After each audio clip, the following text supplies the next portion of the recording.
good stuff before we actually start recording. I know. It's become our curse. It's a cross we bear. Well, we're still new at this kind of. Yeah. But I don't know about you. I believe that we will win. I believe that we will win. What's up, everybody? Thanks for tuning in to the Undrafted and Overconfident podcast on a Wednesday, June 17th, 2026. I'm Jason Semko. With me, Brandon Bigo Gordon. Let's go, man. We got the chant going. Yup. I'm not wearing the colors. I got a little red here. You're rocking the blue. I really looked for anything I had. Team USA, soccer. I got nothing, man. I'm embarrassed. I'm not very patriotic, I No, guess. I got a lot of red, but it's all Nat stuff. I guess I Or could have Nebraska stuff. Nebraska stuff. So thank you for not wearing that. Wait, this is Oh, Nebraska yeah, hat. you do. It still looks, it doesn't look like Nebraska. I know. That's why I like it. Yeah, that's why I like it too. Yeah. But no, yeah, we'll get into it, guys. We got a big introduction. What a week of World Cup soccer. Yup. Soccer to listen to and watch as some football. would say. No, not me. I like just saying it with that little English accent. Yeah. Soccer. Soccer. Goal and all that good stuff. So we'll go into the Olympics. World Cup, sir. What did I say? Olympics? Olympics. Yeah, it's the Olympics of soccer. Whatever. Just leave it to me, man. Don't try. Wait, You can't ruin my The groove. soccer is in the Olympics, isn't it? Yeah, but it's different rules. It's not the full teams. It's pipsqueak compared to it's the World minuscule. Cup. Yeah. Yeah. So yeah, a big opening week Yep. of the World Cup. Talk about USA because what a performance to start us off. Really exciting Hell stuff. yeah. And we'll obviously go over, the finals ended, and one of us is going to be gloating, the other one not so much. That's okay. And I then don't care. We'll get into it's our NL, our last AL, division. We're going to go over the AL West. Yep. Wow West. Where the West was won. Jim West, Desperado. I'm going to do the whole song. And then last but not least, we started out. We're not going to skip it this time. We're going to finish it up because there's been more in the Brendan Sorsby discussion. So a lot to go over. We'll sprinkle in some goodies in there in between here for you, little sidebars, if you will. Yeah. But let's start up, man. What's new? What's the new deets this last week, man? What's going on with you? Really just I'll call it like a standard weekend. Yeah, it's become standard now. It's we call it, my wife and I just call it the 3 Ps. Ooh. It's pickleball, pool, and Publix. Okay, Publix made the cut. Yeah, / grocery store, but it just sounds better with. Is Publix your jam, or do you We mix it do up? typically go to Publix. It's right there. We tried to do other grocery stores because Publix for a while the produce was looking pretty bad. The produce in Publix was bad. It was bad. But no, it's been fine for the last year or so. I'll allow it, Publix. Get your act together. I just don't want it. My wife did it for a while where it was like, I'm going to go to Kroger to get 25% of this stuff. No. Aldi for this. Publix No. for that. Can you pick up this stuff from Trader Joe's? Or then some stuff from where I work? And it's like, which you can all guess because I named every other grocery store except for the one. All right. But it's just we did that for maybe a year. And it was like, you know what? You did that for a year? Yeah. Oh, I couldn't do that for a month. I know. Power to her. But even she got tired of it and was like, we're just going to get it from either Publix or where I work. Yeah. That's it. I mean, I love the hustle. She's like, they got the best stuff here. They have the best produce at this one. And they got the best meat at this one. And then they got the best variety of Alanis at this one. Exactly. And you're like, well, we'll just get all the great deals. But at one point, it's like, there's a value to your time. You're like, I've wasted my whole day just going hunting. The whole day. Yep. And I was like, it's not worth my time. My time is more valuable than the deals.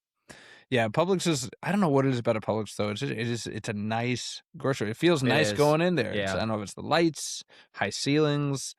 We should do a ranking of the grocery stores. Oh, we could. I mean, this is your bread and butter. We'll leave yours out just to keep it innocuous because and because you've got a preference. You're probably gonna put yours as number one, so we'll eliminate that one. Well, it is number one. But maybe we'll just do one. We'll do an order. We'll say, oh, you want to? I could do it right now if you want to. Yeah, I could do it right now. All right, I'm gonna give you 5. Okay. And you got to rank them. Okay.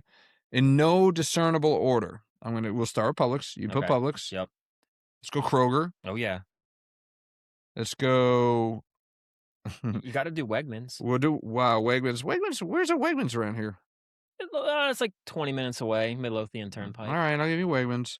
I was well. Now I was gonna put Food Lion, but that's gonna be at the bottom for Yeah, both of well, us. It's just not even worth it.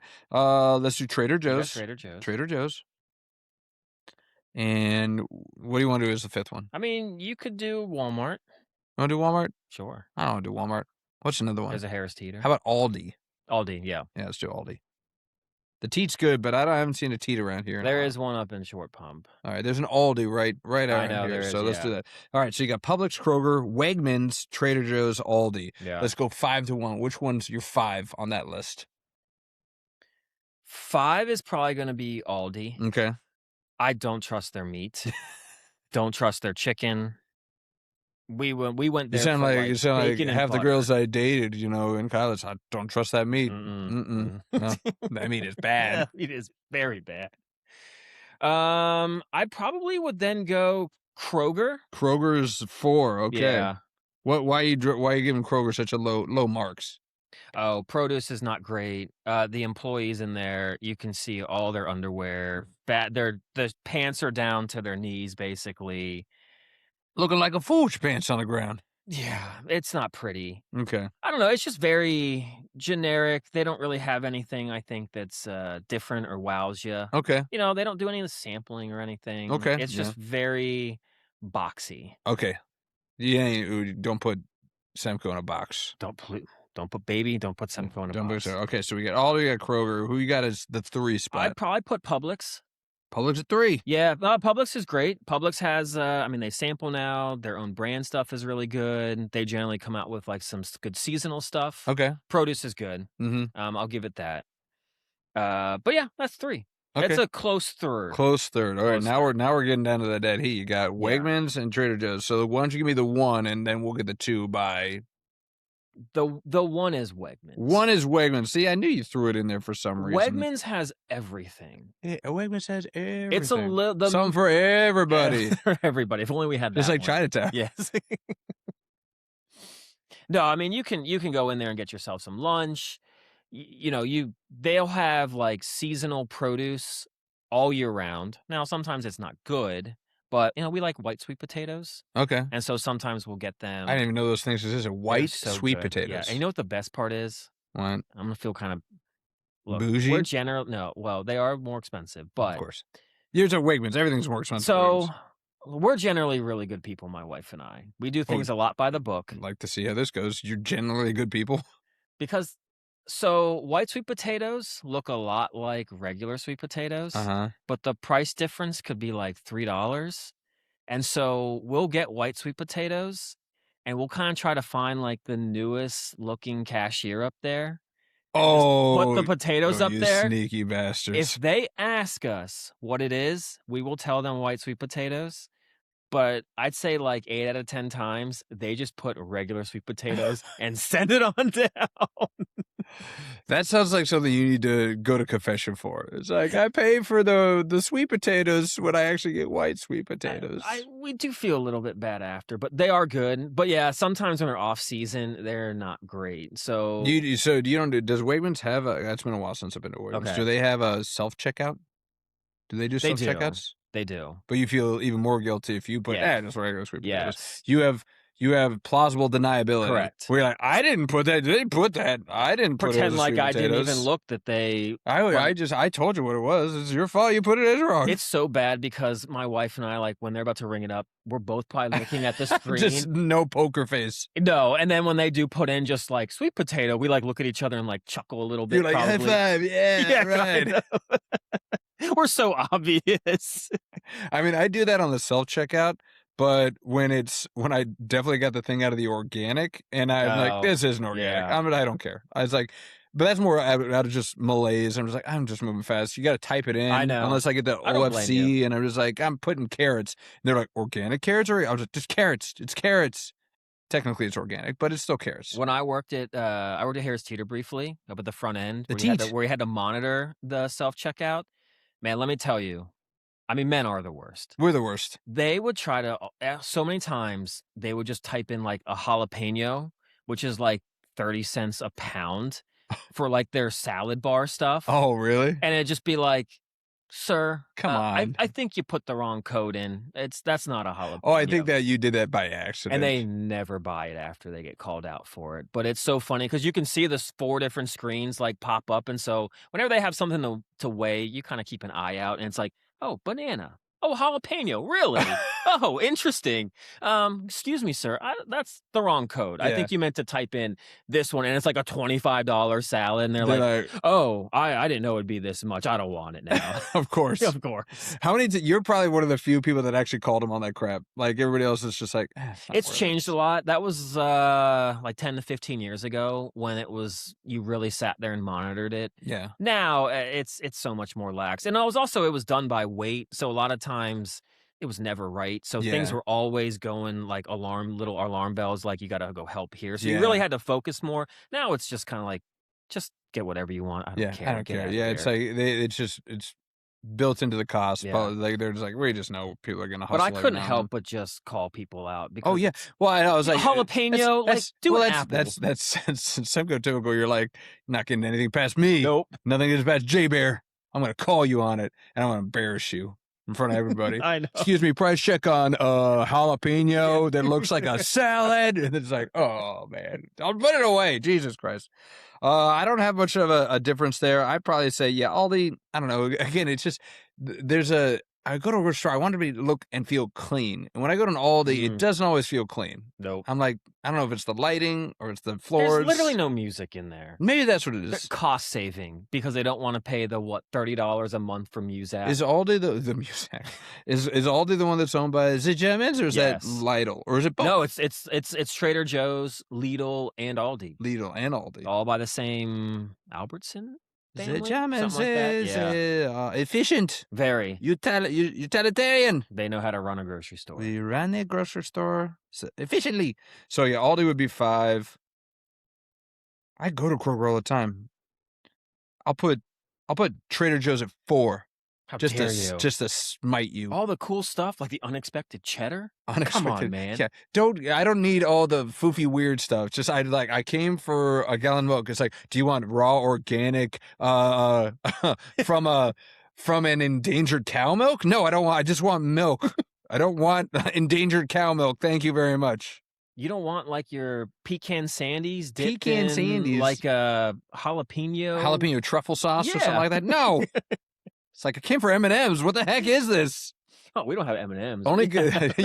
We have the N and N's. We're different. Yeah. We're different. Like Trader Joe's tries too hard to be different, and I'm like, they got great stuff and their food's delicious. Yeah. But maybe I'm putting them down there because I'm like, all right, you're trying too hard. They're a try hard of the grocery stores. We wear Hawaiian shirts. Hey, we're having fun. Just now you're sounding curmudgeon-y. I'm like, just ring my stuff up, dude. I know. How's your day going? Oh my God. You worked there. Yeah. Me and Sea-Bear. Yeah. We dominated that Crushed that place. Oh my gosh. Oh, Sea-Bear crushed that place. More than one way. Yeah, you used to always have to sit there and talk to everybody. Oh, man. Be like, oh my God, did you try this yet? Yeah, it was a lot of that. Good. Yeah. It's like, you want to try one now? They're like, I was like, you'll have all these. Why are you giving me loose food at the register? I just want to grab my stuff and go. Dude, the best part at night would be we just like work down like a candy aisle or something.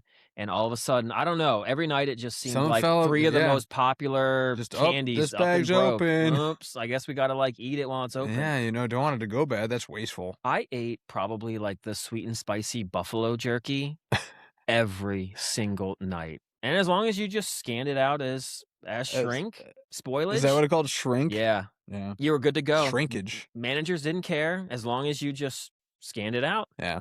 So I'll give Wegmans the 1. Okay. Since, they do literally have everything. You could spend all day at Wegmans. Like, you can sit out and you work, telework. You got Wi-Fi. They got a coffee bar. They got their food that you can buy and eat there, like, live. It's like, I'm surprised they don't have a lobster tank in there. They probably do. But, yeah, Wegmans is just huge, but it's so expensive. Yeah. So, I'm talking about stuff. I'm going to put them at 3 because they're too expensive. Okay. Wegmans too expensive. I'll go Kroger, 2, because I love Kroger, and that's where we go to. Okay. We go to Kroger because it's good. It's good, a good price, but I'll agree with you, man. There are a couple times, like we do the curb grocery where they bring it to your curb. I hate doing that because I don't get to pick. Oh, that's why I told her, or my wife, I was like, if we're doing steaks, I'm going in. Yeah. And I don't go to Kroger for that. Okay. Good. I go to Publix for that. Nice. I like the Publix. Yeah. It was probably gonna be like, you got to go to the local butcher. Well, you talking about go up by Hal or something like that. Well, you should. I don't know a local butcher. They're around. It's just around. There's one in Cary Street, I know. Oh, yeah, I got to drive all the way to Richmond for that? Well, there's probably one closer. Yeah. You find me a close butcher. I'll let you know. You let me know. It will let Give us me a good tomahawk. And then I'll get Publix at one. I love going to Publix. It's like, I'll find a reason to go to Publix. Oh, you really? Yes. Especially with the kids, because they get free cookies. Yeah. Give out free cookies to the kids. They do a little free fruit that you can get. And get a banana for the kids. Codes where they say, oh, it's buy one, get one free. I was like, so if I get one, is it like half off? Harris Teeter is the only one I remember that actually... You have to buy two. Yeah, you have to like get the deal itself. Like you have to buy the two that's to get one. That's some grocery Jedi mind trick. They're like, buy one, get one free. And they're like, but if you just buy one, it's half. Gotcha. You don't find it out when you scan it. You're like, oh, this one's half off. Dang it. Yeah, I know. All right, the other one's already in my basket. I might as well get the other one too. No, Publix, if they say that, it's completely, you get it for half off. So just get the one. All right. Well, that sounds like a fun. So you did pickleball. You did pool, like not billiards, like pool. Yeah. All right. Did you sun out or did you just swim? A little bit of both. All right. Not too much though. Yeah. It's hot. It was hot. After like a couple hours of pickleball. Yeah. Yeah, we went for we were talking about it like the last episode, the episode before. We actually did go to Bell Island. So we went to Bell Island. Nice. And the great thing about Bell Island, even on hot days, is that one of those paths, it is completely covered. Yep. So it's like completely shaded. So even in the burning hot day, you can still take that and you can go check out the Hollywood Rocks. Cool name, by the way. Hollywood Rocks. Yep. And I saw the craziest thing when I was out there. I even got a video of it. I showed it to you. Yeah. I saw a huge giant heron down in a freaking snake. This thing was probably like 4 feet long. Yeah, it was a big snake. 4 feet long. And he was like, I don't know what we were watching it for like 10 minutes. He was like shaking his head. He was like, it looked like he was drowning it. It would like dunk it in the water. Really? I was like, he's either softening it or he's trying to drown the snake because it was still wriggling around it was still wriggling around. And then when it finally ate it, I don't know what I was expecting, but it just, whole thing down the gullet. I was like, blah. And I was like, it stretched that big old neck out. It was like, blah. I was like, you just see the snake wiggling. I was like, oh, no gag reflex. Of course you were. My wife was like, Brandon, kids are there. Like, I don't know what that means. I was like, good on you. Yeah. Good on you. I was like, I'm a little excited about this right now. You must be popular down there. That's one popular heron. Yeah. Did it for the ladies or the guys. Yeah. But yeah, he I don't know. I thought he was gonna like shred it up. I don't know, like pick at it too a little bit. Just down the hatch. Nature. Yeah, it's crazy. This has gone on now where we live. We've been there 3 years now. Nature is crazy because we've seen now it's in the spring. We'll see in our neighborhood a great blue heron. Yeah. Walking around. It's cool. But it's like every year, like the same week every year. But the first year, I kind of thought it was really cool, and I kind of watched them a little bit. And I had my camera and was videotaping. Oh, yes. You're like, I'm David Attenborough. Yeah. We were watching a lot of those series around then too. You're like, look at me. Because I was like trying to get as close as I could at the right angle. Before it jumped. And I definitely got him eating a chipmunk. Oh no! Yeah, I know. He like dug into some ivy, and then all of a sudden they this? just like see the little brown thing come up, and he just down the gullet. I was like, just get out of here! Like, you just ruined it. I know. That was Chipper Dale. I know. Rescue Rangers. So when he comes in now, and I see him, you shoo him off. I try to shoo him off. Yeah. Don't you eat my cute chipmunks? Exactly. No. I call them chipmunks. Chipmunks. You can take the squirrels. But the squirrels. Please take all the squirrels. But the chipmunks, please. Yeah. What do they ever do to you? Exactly. I didn't even know herons ate. I always said fish. I was surprised by the snake. I was like, herons eat snakes? I had no idea. Okay. Well, that's why I was kind of like, I'll just watch what he does. I don't think he's going to eat anything. And then, chipmunk. Jeez. Times are tough.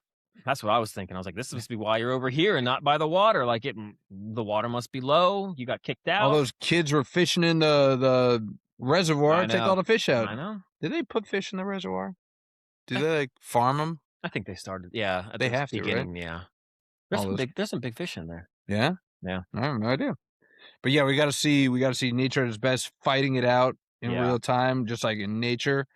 Because it's we don't have those kind of fights. We got the closest thing we got is MMA. Mm-hmm. 2 men in, 1 man leave, Thunderdome. But we found something else to get you off. You talked about it on the last episode. We're going to bring it out. The Octagon's not just for MMA anymore, my friends. Nope. It is officially available for the Great American Pillow Fight. Great American Pillow. You brought it up, and I was like, we'll talk about it if it's topical. Well, fear not, my friends. It is topical because the Pillow Fight Championship, or PFC for short, is happening this July 3rd, Independence Day, or Independence Day Eve. Yeah. Get you pumped up. Nothing's going to get you more Americanized than watching two dudes just wailing on each other with a, is it like a weighted pillow? 2 pounds. 2 pound pillow. Yep. I saw some of this, but please, elaborate this. So the rules are the matches consist of 3 90-second rounds. That's it too, by the way. 90-second rounds. 90-second rounds. Of them. 3 of them. That's it. And then they have to be swung at full force to the head. So body shots don't count for points. Not body shots. Legs can. So it's legs and head. Okay, legs and heads. But you can also... Well, I'm seeing here it says strikes below the shoulders don't count. You're saying the legs do count. The legs do count. Okay. Though. But yes, you can get a...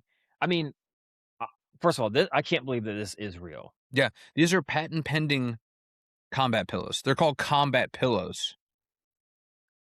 I think... Well, we'll get into it, and then we'll get into kind of when we stopped having pillow fights. But I knew this was just a complete kind of joke. When you get points for showmanship / flashy moves. Flashy moves. Yeah, I saw that a 360 spinning head strike is worth more than a regular head strike. Some of those guys do it pretty quick. I watched like a briefly 360? some highlights. Well, they do a lot of them because it gives you 3 points. Yeah. And then if you knock someone down, it's 5. I got to believe in those big matches, ain't no one getting knocked down. No. So the 3 points is probably pretty big. But no, they do swing it pretty quick, and they're fast on their feet. But dude, I mean, these are like mixed martial artists that are doing this. They're big dudes with they got like Stephen Hunter guns on them. They're big guys. I mean, but that's just got to be embarrassing, right? It's like, I didn't make the MMA, didn't get in UFC, so I'm going to PFC. Yes. It's like those on I never get it right. The run championship. Championship. Yeah, they couldn't make rugby or football, but they're going to just concuss each other and just run into each other at full speed. It's literally like in an octagon. It's like they have this before the UFC event, like Friday nights. It's like the PFC battle. It's the same octagon that they use. It's the octagon. Yeah. PFC, UFC. It's wild. And if you guys are worried, how am I going to watch this? Don't worry. Our favorite channel, ESPN Ocho, they love to broadcast this bad boy. It's even made it up to ESPN2. It's made it up to ESPN2 and on one of those stream platforms, Fubo. You know Fubo? Yeah. So you can watch on Fubo. I feel like Fubo is going to, I don't want to say like blow up, but it's playing a bunch of these like weird things that I think are going to catch on. Yeah. So it's getting some legs. I can't believe it, but yes, it is getting some legs. The Pillow Fight Championship, July 3rd in Altoona, Pennsylvania. I almost went to school up there. Man, you could have been the headmaster of the PFC. That would have been. See, now that would have been kind of cool. Would it? No, not at all, actually. This seems like something you'd be embarrassed. You're like, oh, what do you do for that? I'm an MMA fighter. Oh, really? You like UFC? No. Like, what are the other ones? Like Nitro? No. Okay. Like, well, you're an MMA fighter. Where do you fight? PFC. Cool. Is that like prize fighting championship? This is pillow fighting. Yeah, I know. Championship. You're what? It's pillow fighting. Okay. It's serious. I could see myself, I had to do some community service down at Christopher Newport. We all did. Yeah, we all did. I could easily see that that's where you do your community service in Altoona is working the PFC. Because who else is going to work that thing? I mean, some of the fighters might be working to gain an extra buck because we looked at the final winnings on this thing, $5,000 and $10,000. Yeah. That ain't a big prize pool you got there, my friends. You're doing it for pride at that point. Pride? What a pride of a pillow fight? Well, why else are you doing it? You're not making any money. Man. Maybe, it's like, does Dana White say that I'll give you a shot in the UFC if you win the PFC?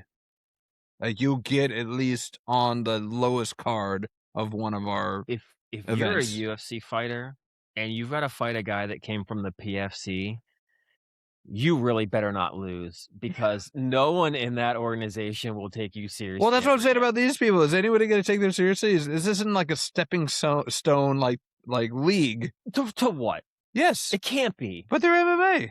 They're mixed martial artists. Some of them used to be. Yeah. I don't know. I stopped pillow fighting when, I don't know, what were we? Maybe 10? 9? Yeah. One of my favorites when I was a kid, we're talking like 7 or 8. And Jimbo was around for this because I've known Jimbo for a long time. Yeah, you have. We made up a game called like for the birthday sleepovers with our group of friends called Caterpillar. Okay. And what it would do is we would take turns. Somebody would go head first into their sleeping bag and stand up, and all the other guys would just wail on them with pillows, and we would just see who could last the longest standing up before you just get decked. You don't see, you're completely in your sleeping bag, and everybody else is just crushing you, and you're willingly accepting this as your fate. And that was called Caterpillar, and we would do that every time. And then one of our buddies, his name was Robbie Seaver. Shout out Robbie. Shout out Robbie. He unzipped his sleeping bag all the way, and we were all just like playing. He was like, butterfly, and he would jump on top of the caterpillar. So now you have a guy on your back as the other guys are wailing on you. It was the coolest thing ever. That's clever. I'll give him that. So yeah, but to your point, the last pillow fight was probably those. I haven't had them since then. I'll tell you, man, what boys do to think that they're fun. I can't say the name. Maybe you called it something else, but remember Smear the... Yes, Smear the steer. Yes, steer. We'll call it the steer. Yeah. Good one. But I mean, it was just, I remember playing once. There must have been 15 of us. Yeah. And it's just one guy with a football. Oh man. And everyone else just tackling you were just like, this is where you got all that rage out of you. Yeah. But it's like, but you wanted to be the one to get tackled. You did. It was like that nervous, anxious energy. You're like, oh man, I'm gonna get effed up right now. And of course, there was always. I only remember the game because I think I said maybe on one of our first podcasts or like a demo, but I had like a rival when I was a kid, like because he was short like me, athletic. I don't think you mentioned this. Oh yeah, Matt Gibson. Ugh, he was the worst. Nice. He was just such a cocky little SOB. But it was over at his house. Oh, and I just remember every time he would get the ball, you were an extra level. Yes. Like, and he was the same way. Like, if I got it, he was going. Oh, so it was an equal opportunity. You guys were true rivals. Yeah. He didn't like you didn't like him. No, and like everyone in school knew it. Like, they would always. It was the worst kept secret at It really was. Semco High. Yeah, at Semco High. And Coleman probably remembers too. Oh, yeah, that's right. Yeah, because we went to school back then. But yes, it was. We just didn't like each other. And yeah, it was just. I wanted to just deck him so hard. As like a 9-year-old. You remember that scene in like The Waterboy with Adam Sandler where he catches the interception? He's looking for the guy. He's like, there you are! And he throws the ball. That was you. If you caught it, you'd throw it at Matt Gibson. It's like, your turn. Yes. Just a wail on him. Oh, man. That was the dream. Yeah. But no, his preppy little... They like his parents because he was so short or like my height. I like he was so short. How short was about my height? Well, okay, he wasn't like a midget. He was. Were you guys just trying to fight for like the king of short kings? Was that it? Yeah, we were trying. We wanted to be the most athletic in the class. Okay. Like there's only 60 kids total. So and that was when you're a boy that age, like you want to be the best. So we would compete. Yeah. But his parents wanted him to grow so that he could do better in sports. So they held him back a year. What? And like I think took him to another school or something. That's crazy. He turned out to be nothing. Well, yeah. It's like, what are you doing? You're just delaying the inevitable. If he's not tall, he's not gonna just holding him back isn't gonna give him another chance to grow. Like this is his genetics. Hate to break it to you. Yep. Yeah, and wouldn't you want and if you really want to be good at sports, you gotta move ahead. You gotta play above your weight class pretty much. Yeah. That's how you get good. I like to think That's how the Messi's when he's playing at 14 with grown adults. That's what builds you up to be the greatest. Exactly. Speaking of greatest and speaking of Messi, let's go right into the World Cup, my friend. Let's do it. All right, we're not even going to sugarcoat it. The lead story's got to be Team USA. Without a doubt. 4-1. Dude. This. Again, I don't care who it was, but Paraguay, they're no slouch. They beat Brazil and Argentina in qualifying. They finished in CONMEBOL, which is the conference for South America. Yes, CONMEBOL. Yeah. They finished 6th with 28 points. Brazil finished second with 29. So it was a jumbled group. Yeah. They all finished 8 points ahead of the next team. They're a good team. Yeah. This was a team that people had us worried about that we were going to be able to play the first game against. Right. They're a defensive-minded team. Mm-hmm. Brandon, I'm still on cloud 9. Yeah, you are floating. This was by far the greatest performance this team has ever played in a World Cup. Complete. It was just a complete performance. Masterpiece. Yeah. It's what all of us for the last soccer fans for about the last 8 American years, soccer American fans. soccer fans knew that these players Had the ability, had the capability. It was just, are they ever going to be able to actually do it? And to literally see it in real time actually happen, almost words can't almost like explain it. Yeah, because you weren't working. You got to watch it probably from start to finish. Yeah. Oh, yeah. Yeah. No, and all the credit has to go to Mauricio Pochettino. I knew you were going to say the coach. Because no, get it. This is it. This country, we won't get political, but pride and nationality in this country is probably at an all-time low. Yeah, it's fractured. Fractured. We'll say it's fractured. Yeah.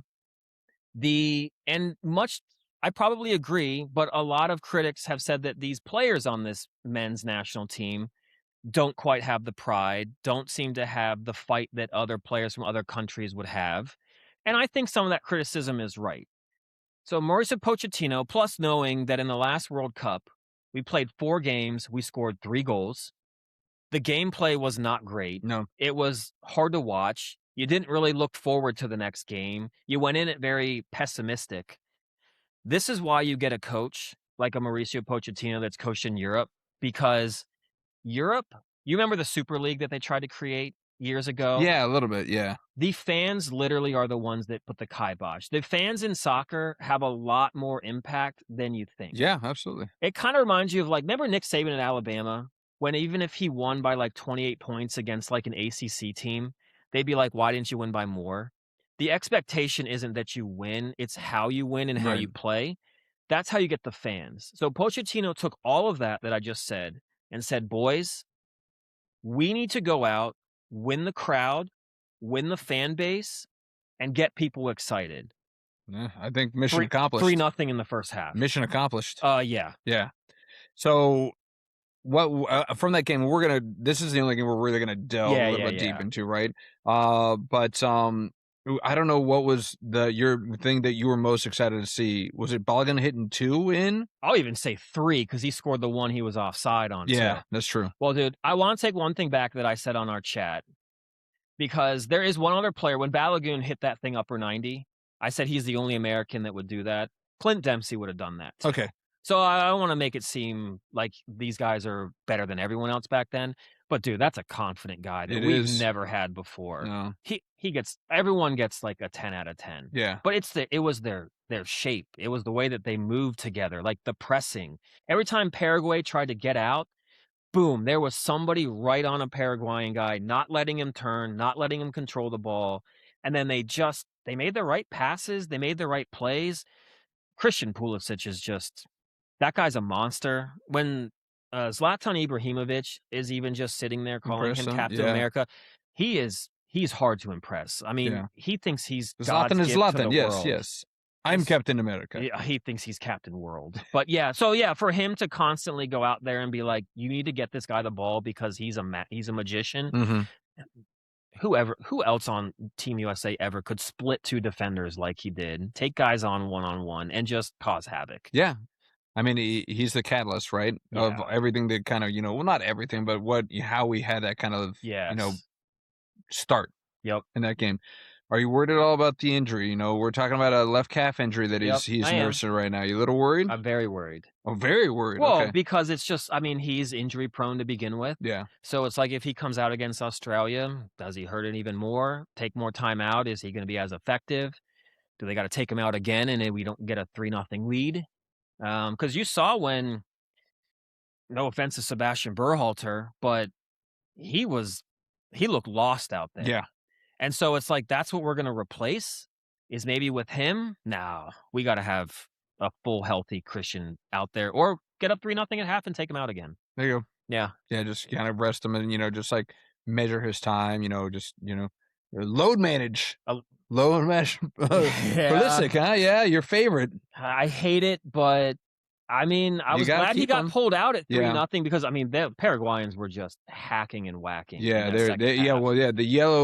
the yellow cards were flying They were. in that second And half. that's what the South American teams do. Yeah, they get a little bitter and they start. I was glad they finally got Balogun out Yeah. because he was getting just rocked Yeah. out there. I was there just from a casual fan, because I'll admit I'm a casual fan. I'm nowhere near the fan you are. I was impressed by Tyler Adams. I thought he did Yes. very, very well. I told you, he is an engine, a motor. And that last goal, Reyna's goal, Yeah. outside of his foot, Yep. man, that was a pretty goal. That's what that kid can do. But Yeah. he can make some knucklehead mistakes that cost you. Well, that's why he's a perfect sub. Yeah. When 'Cause, you you need know- a goal or you just need someone to like hustle for 10 minutes. Yeah. Yeah. You don't have to worry about it. You can minimize the time that he could possibly have one of those bonehead moves. Yeah.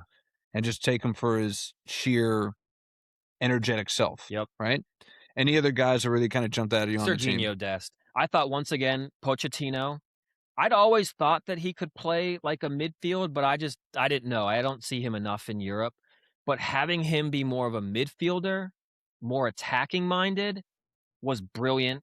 Freeman, who played left back where Dest usually plays, played one hell of a game too. I want to see when they play better teams. But the best part is Dest is a defender. So he can go back and help and use his defensive game. He was great. That guy Tillman, I'd never seen him really play. Dude, there was points in the second half where I was like, stop running after the ball. Like, you've run way too much.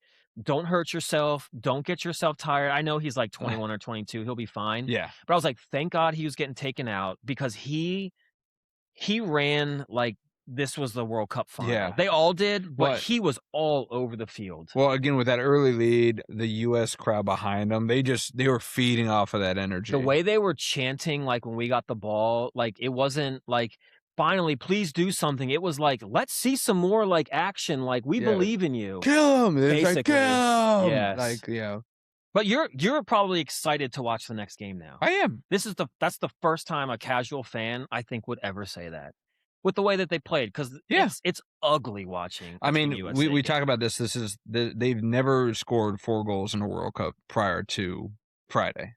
I think they keep saying in the 30s they did. I don't think so. I think they had 3. I think that maybe I'm miscorrected. Maybe this is the most tied for most that they've ever been. Yeah. But I can't remember them ever scoring 4 goals in my lifetime. Nope. Ever. Balogun scored 2. That's the first time since a guy in the 30s. Like, it's just 4 goals in one game. And you've seen some of the other games that have been played. Oh my God, so many ties. So it's kind of 4 goals in a World Cup is a lot. Yeah.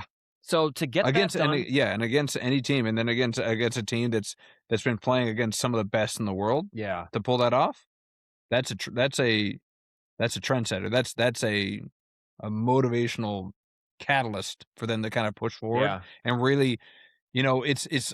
I felt like there was always kind of an overhang of, can we do this? Maybe we can. Things have to fall. Now there's actually a true belief, not only in the fans, but it's got to be the players too. It's like, look what we accomplished in game 1. Yeah. Now we've got the whole country behind us that actually also believes. Yeah.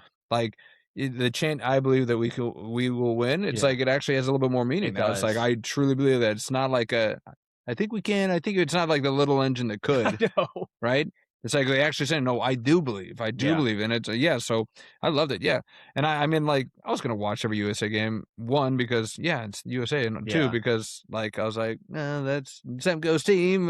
Feed juice. No. Feed juice. No, but I mean, I told you off pod, I think I texted you. I was like, if I lose our bet because USA goes far, I will happily guzzle that feed juice. Happily. And that's why I wanted to pick them, because I didn't want to have that in the back of my mind. I don't know. It softens the blow. Now, the missus won't be happy. We've told both of our wives about our bet, and neither of them were fans. Nope.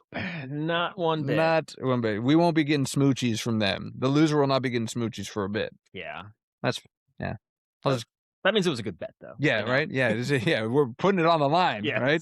It's like, you know, it's like I had to sacrifice something. Well, we talked about this, four goals, either ties or is the most goals US has ever scored in a World Cup game. Does this make it the best win of all time? So everyone talks about when we beat Mexico Yep. to get to the quarters, and then we beat Spain in this weird Confederations Cup type thing that, I'll be honest, I don't even know if Spain really cared as much. No, it's a Confederacy. Yeah. And that Mexico game,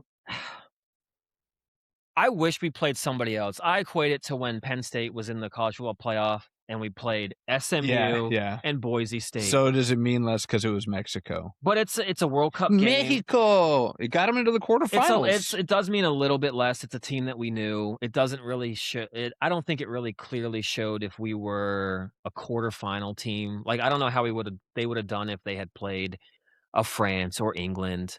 So I do always put like a weird asterisk next to that. And when you get into a game like that, that's a rivalry game. You kind of throw out how you play.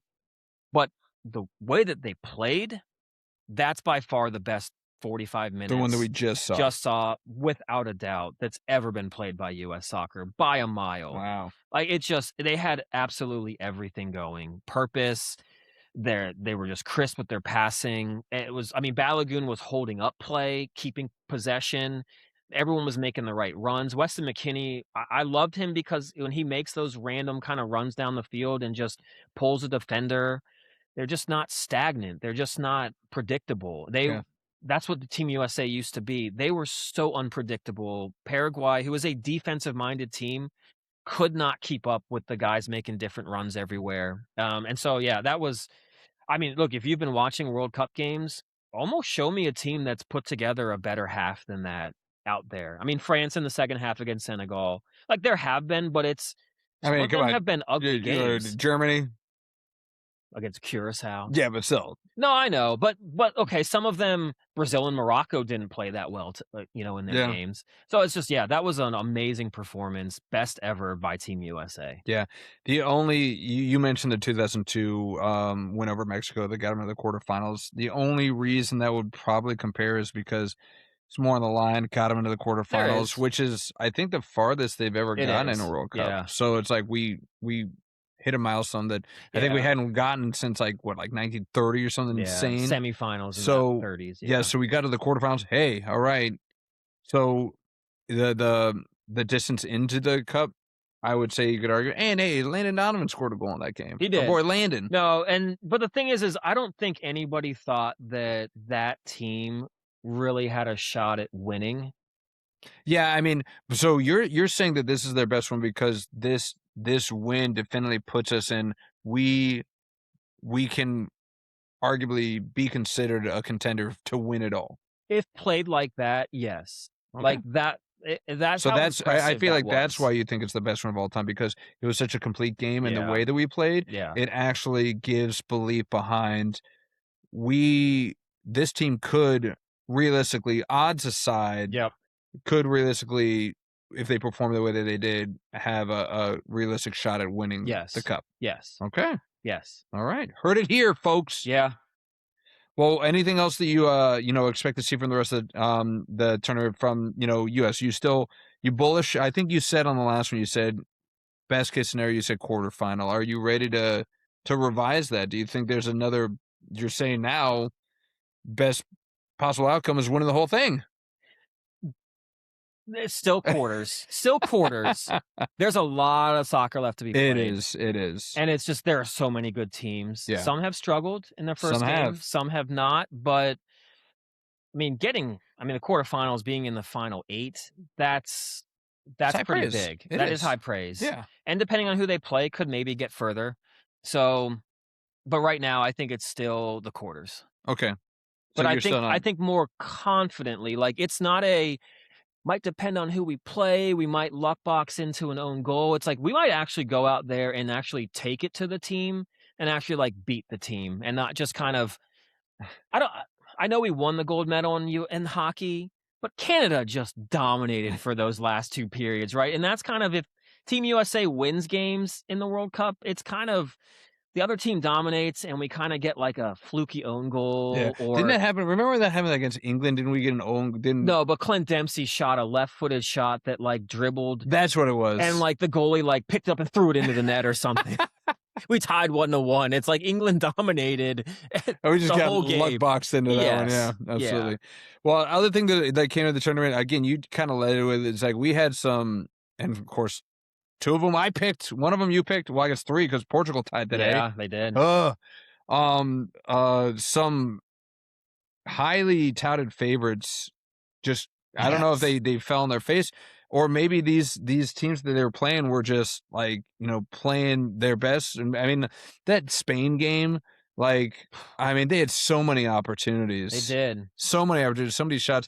And then, that Cape Verde goalie became a internet sensation overnight. I know. Good for him. 40 years old. Yep. Good for him. I'm not mad at him. But I'm a little mad at him. Yeah, you should be. But that is Spain. That is, if you watch international soccer, and I know probably 95% that are going to listen to this don't. They're skipping through this. But Spain is a methodically boring team that just wants to kind of slowly pass the ball up the field and let basically the defense get set. They won the Euros a couple years ago. Now, I know that they were trying to rest Lamine Yamal. They brought him on late, and he did try to create some stuff, but it was the last, 15 minutes. But the only reason why they won was because they had Yamal on one side and Nico Williams, who they brought in, out there doing un-Spain-like stuff. So Spain needs to put those two out there, or else you're just going to see every team defend Spain like that, and they better hope they score some of those. They had some good opportunities, yes, but it's Cape Verde. They had 3 or 4 MLS guys on the team. Well, selfishly, I'm going to talk about the teams that I picked. So you had Spain tie Cape Verde. You had Portugal tie the Congo. Congo actually looked pretty good. They did. And then who was my other guy? Belgium tied Egypt.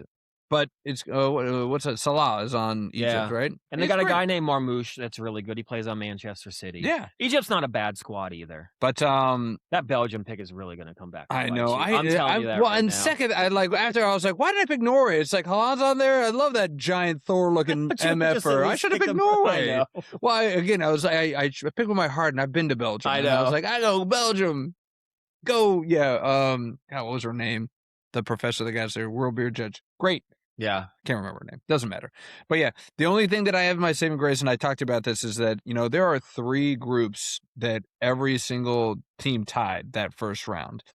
2 of my guys are in that. Spain's in that group, and Belgium's in the group. So I'm like, okay, we're good because nobody gained a point on them. Everybody's sitting at at zeros or ones. So I don't have to freak out too much. Portugal, I'm worried because freaking Colombia, they got 3 points off of Uzbekistan today. So they're sitting on top. So now Portugal's got the tie against Congo. They're going to be rooting for Colombia to beat the crap out of Congo. Yeah, they and are. Then they're going to have to go up against Uzi, beat the crap out of them. So I'm worried about that one. The ones I'm not worried about, Argentina, Messi. Yeah, man. Hat trick Messi. He's so stinking good. 38, still good, still doing it, man. He just, from top of the box, that is just... That first goal... It's like Steph Curry when he just shoots any kind of 3. From out top of the box, Messi, it's just guaranteed it's upper 90. It's incredible. He's so good. Yeah. Absolutely fantastic. And then I know against the competitor that they were playing Curacao, but I mean, Germany hung 7 on them. I know.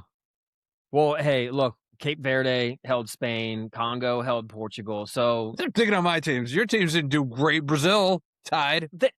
I told you on the text, that's the only top 10 matchup in the group stage against Morocco, who was in the semifinals. Tie's a tie. No, not when it's a different type of team. Sure it is. But anything on your teams that you're excited about, you're worried about anything? I'm worried. I'm worried about 3 of my teams. You should, because they're all ties. You really should. I'm really hoping that this is their wake-up call. Just start. Spain has been known to start slowly, and they kind of can pick it up. You know what? It's all those siestas that they have. They got. What time did they play? Did they play right around the time you usually have a siesta? Son of a stop scheduling their games during siesta. You got to do more research into all. I should. Yeah, I wasn't thinking. You're big on where they play. Yeah. What time they play. Yeah, exactly. What they have for breakfast? Yeah, you are. Go deep dive.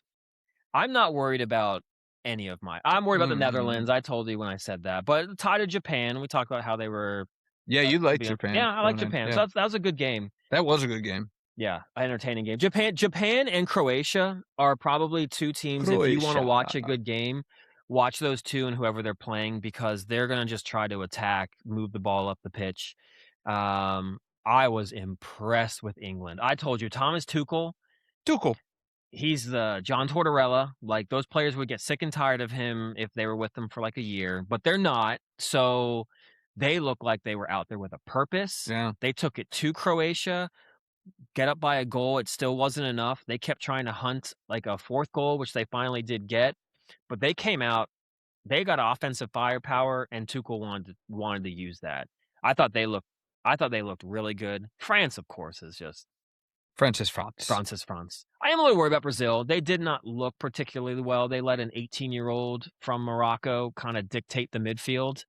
Now, he was on France's U21 team in November, so he's got talent, but he's still an 18-year-old in the World Cup, and he Yeah. made some English Premier League guys look pretty bad.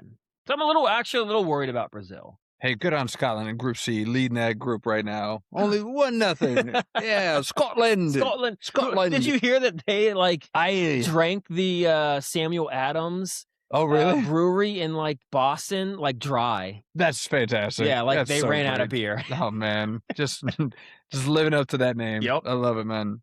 Well, it wasn't all fun and entertainment. I have a feeling you feel a certain way about one of the new updates in the World Cup are these hydration breaks, my Yes, friends. they are a hot point. Hot point, yeah. It's it's a boiling point. Bit. So, first, for those that don't know, Yeah. you can go into it. Tell us again, the hydration breaks and what those kind of entail. So typically, nowadays, if there's a game where it's just really hot, high temperature, it's at the ref's discretion that you can have a water break midway through. The last World Cup in Qatar, they even tried to play it in November because of the heat, but they did almost every game had a hydration break, which is fun, which is good. I mean, go out there in our 90-degree heat and humidity and go play and run around for 45 minutes and run 6 to 7 miles. You probably wouldn't mind a little break in there. But it used to be like a 1 to 2 minute quick break. Nothing changes. They just grab some water and kind of jump back onto the field. Mm-hmm. Now it's presented by Powerade hydration commercial break for 3 minutes. Yeah, it's a 3-minute It's a mandatory whole thing. Yeah. I'll be honest. I've had a pet peeve in soccer for quite a few different things. One of them, which still isn't out of the game fully, is the diving and whining on the field. I know that's something you and our friends probably absolutely hate. The next thing that I really can't stand, though, is when, clearly it's out on you and it's the other team's throw-in, but you pick up the ball and you hold it and then you throw it back. You just waste time. Yeah. Or when you have a goal kick, and you're supposed to kind of kick it within 7 or 8 seconds, but guys will try to stand there as long as they can, wait for the ref to blow his whistle. Come on, Yeah. kick it. Same with the throw in. They try to go 20 yards up the field, pretend like they don't know who to throw to, wasting time. They're cutting that out. And they're saying you got 7 seconds or it's going to go to the other team. I'd rather have a 3-minute hydration break And cut out that other crap. and cut out all that other stuff and just make it a more free-flowing, just a better game in those instances. So it's kind of I do hate the commercial break. It does take you out of it, but I just love how it's a cleaner play on either side of the hydration. Well, I like that you say that it's because one of the arguments is that it kills the rhythm and the momentum is these hydration breaks. But your argument is it might break it up in that one moment, Yeah. but it eliminates all those other momentum killing moments of throwing the ball, this and that, all that chicanery that's kind of going on right there. So I mean, I can see that. I like that. Some coaches are using it as kind of almost like a tactical timeout. Yeah, and it helps. I mean, Pochettino, he did it. He was pulling out the whiteboards and laptops and say, "Oh, let's work on our formation." He was using it almost as a timeout. Yeah, Nagelsmann was doing it too. They all should be. It's kind of like in tennis. They used to remember the tennis players. You'd have the coach's box, and they'd have little signals they try to send, and it's you're not supposed to coach from the box. And guys would get caught. Now they're like, go ahead, coach them. Like, what's the difference? Like, just go ahead. So hydration break, you know what? You might get a better gameplay. You might get better strategical match, and you might actually see more goals, which are what people want to see because you make that change where you actually have the team together. We're seeing their formation like this. That's combated by doing this. Exactly. Yeah, exactly. A little gamemanship, if you will. But yeah, the commercial is the worst part. It's like it's got to be sponsored. Yeah, you got to go to break. It's just a whole thing. It's like the whole idea is that for better or worse, you're watching this happen fluidly. Yes. And this is a hard stop. One of the main arguments I could make to why soccer it can be fun to watch is it's 90 minutes and it's no commercial. Constantly moving, yeah. But like I said, if you really watch, like if you truly were watching a bunch of games, I know like Ill Will started watching like the English Premier League for the first time this year because one of his sons is into it, and he'd come to me and be like, "Oh my God, why do they do this? Like they like waste all this time and they're just doing this." And it's like, yeah, that's a game. It sucks. It's hard to watch sometimes, but now that they're kind of trying to get rid of that, I think the gameplay has been better. Okay, I can see that. Anything else from the first week of games that's really kind of jumped out at you? I love how we had Haaland score 2 goals. Mbappe score 2 goals. And at that time, he jumped into second of the all-time lead of World Cup. Dude, he's gonna double it by the time he's done playing. Could be. Like he just started his 3rd World Cup and he's already. Yeah, Messi's was it 6th? 6th. Yeah. But Harry Kane scored 2. Harry Kane. Messi scores 3. More English name than Harry Kane. I know, right? Harry Kane with the upper 90. And he looks English too. Yes, he does. Yeah, and those teeth are little. Yep. But Harry Kane. I was so happy because all the stars came out and scored, and Cristiano Ronaldo could not do anything. Wah, wah. Dude, he played a full 90. Your boy, that manager, Roberto Martinez, he better grow some balls and bench him. Some huevos. Because Ronaldo, he hasn't scored a non-PK since 2021. Yeah. Like, get off the field. He should be a super sub. That guy should be a super sub. Yeah, he should. Like, I don't know if it's pride. He's like, well, Messi's still doing it, so I need to still do it. Oh, he hates Messi. I know he does. I would too. I mean, if that's my hey, look, I rival. I had Matt Gibson as my rival in like 4th grade, and you still remember him. I know. Hey, Matt Gibson, they're talking about you. He needs to be a super sub. Like, bring him in at 70. Yeah. Give him literally 20 minutes to just run full out. See if he's still got. Because he doesn't do that now. No, he's just a statue. Yeah, and they're trying to aim for him to score, and it's like. Every time I watch, I only watched the second half of that game, but they just double him. They're like, well, we know where you want to go with the ball because Cristiano Ronaldo, he's bigger than the country at this point. So if he says, get me the ball, they're going to try to get him the ball. Exactly. And that's why, again, fresh legs, right? If he comes in, let's say even a minute 65, give him 25 minutes, fresh legs. The other guys are a little bit more gassed. Even if they double him, maybe he's got fresher legs and he can kind of, get open. Yeah. But yeah, a full 90, that's just not going to work for him at this age. So yeah, we'll see if they make a change. But I love, so you love seeing greatness. So you talked about 3 guys, greatness: Messi, Haaland, Mbappe, Harry Kane. 4 guys. Harry Kane sounds like a nickname you give your Harry Kane. We'll get into that next time. But no, the biggest thing for me is, again, and maybe it's always like this, but it's like I'm always surprised by how I was like, man, there's a lot of ties. There was like 18 ties. Yeah, I know. Or 18 teams that have tied. So there were like 9 games that were all ties. Yeah. It's just like this is the challenging part for the casual viewers. It's like, what do you mean there's not a winner? I know. Especially for Americans that like they're used to being a clear, defined winner. You're like, what do you mean it's a tie? Well, hockey used to have ties. Used to. When was the last time they had a tie? In hockey. No, was it within 10 years? No. Has it been longer than that? It's got to be longer than that. All right. But yeah, so that's the challenge. NFL can have ties. That's true. But then it's always like a talking point. It's like, I can't believe they didn't kick the field goal, or blah, blah, blah. And again, it's both teams are mad. It's like, I would have rather lost than tied. I know. You're like in purgatory. You're like, I'd rather be somewhere. It's like, where am I right now? So, it's a lot of ties. But, I'm getting used to it. The biggest thing that, again, stood out for me was I mean, 7-1. I never see that kind of score. So again, competitor or the competition aside, putting up 7 goals in a World Cup game, that's something. And I'll even blame my other teams. You look at, or like the Brazils and the Belgiums and the Spains that could muster up one. I know. Against, like, and more of my teams, Belgium and Spain against. That's the other thing. Belgium and Spain. Well, Belgium was playing Egypt. Egypt's been in the league, but they've never won a World Cup game. I don't think Egypt's ever won a World Cup game. Maybe not. No. But keep here. This is their first freaking. I know. Portugal. They're playing the Congo. I think that's their first freaking World Cup. Well, they've been in a World Cup. This was their first goal, though. So the last they were in a World Cup, but they didn't even score a goal. So, like, and that's why I'm trying to find any spin I can for this. I'm like, well, they were flying high on their first matchup. Yeah. I didn't do enough research. I got Belgium and Norway mixed up. Actually, I thought Holland was in the Netherlands. I was like, oh, he's got Holland on the Netherlands. Oh, did you really? So I was like, well, that's it. I'm not going to do that now. But I'm going to say for those teams, use that tie as motivation. Yeah. And for Germany and Argentina, validation. There you go. Validation for you guys. Do what you're doing. The other team, use as motivation. And get off the freaking schneid. I think Spain will be okay. I hope so. They're my first pick. I know.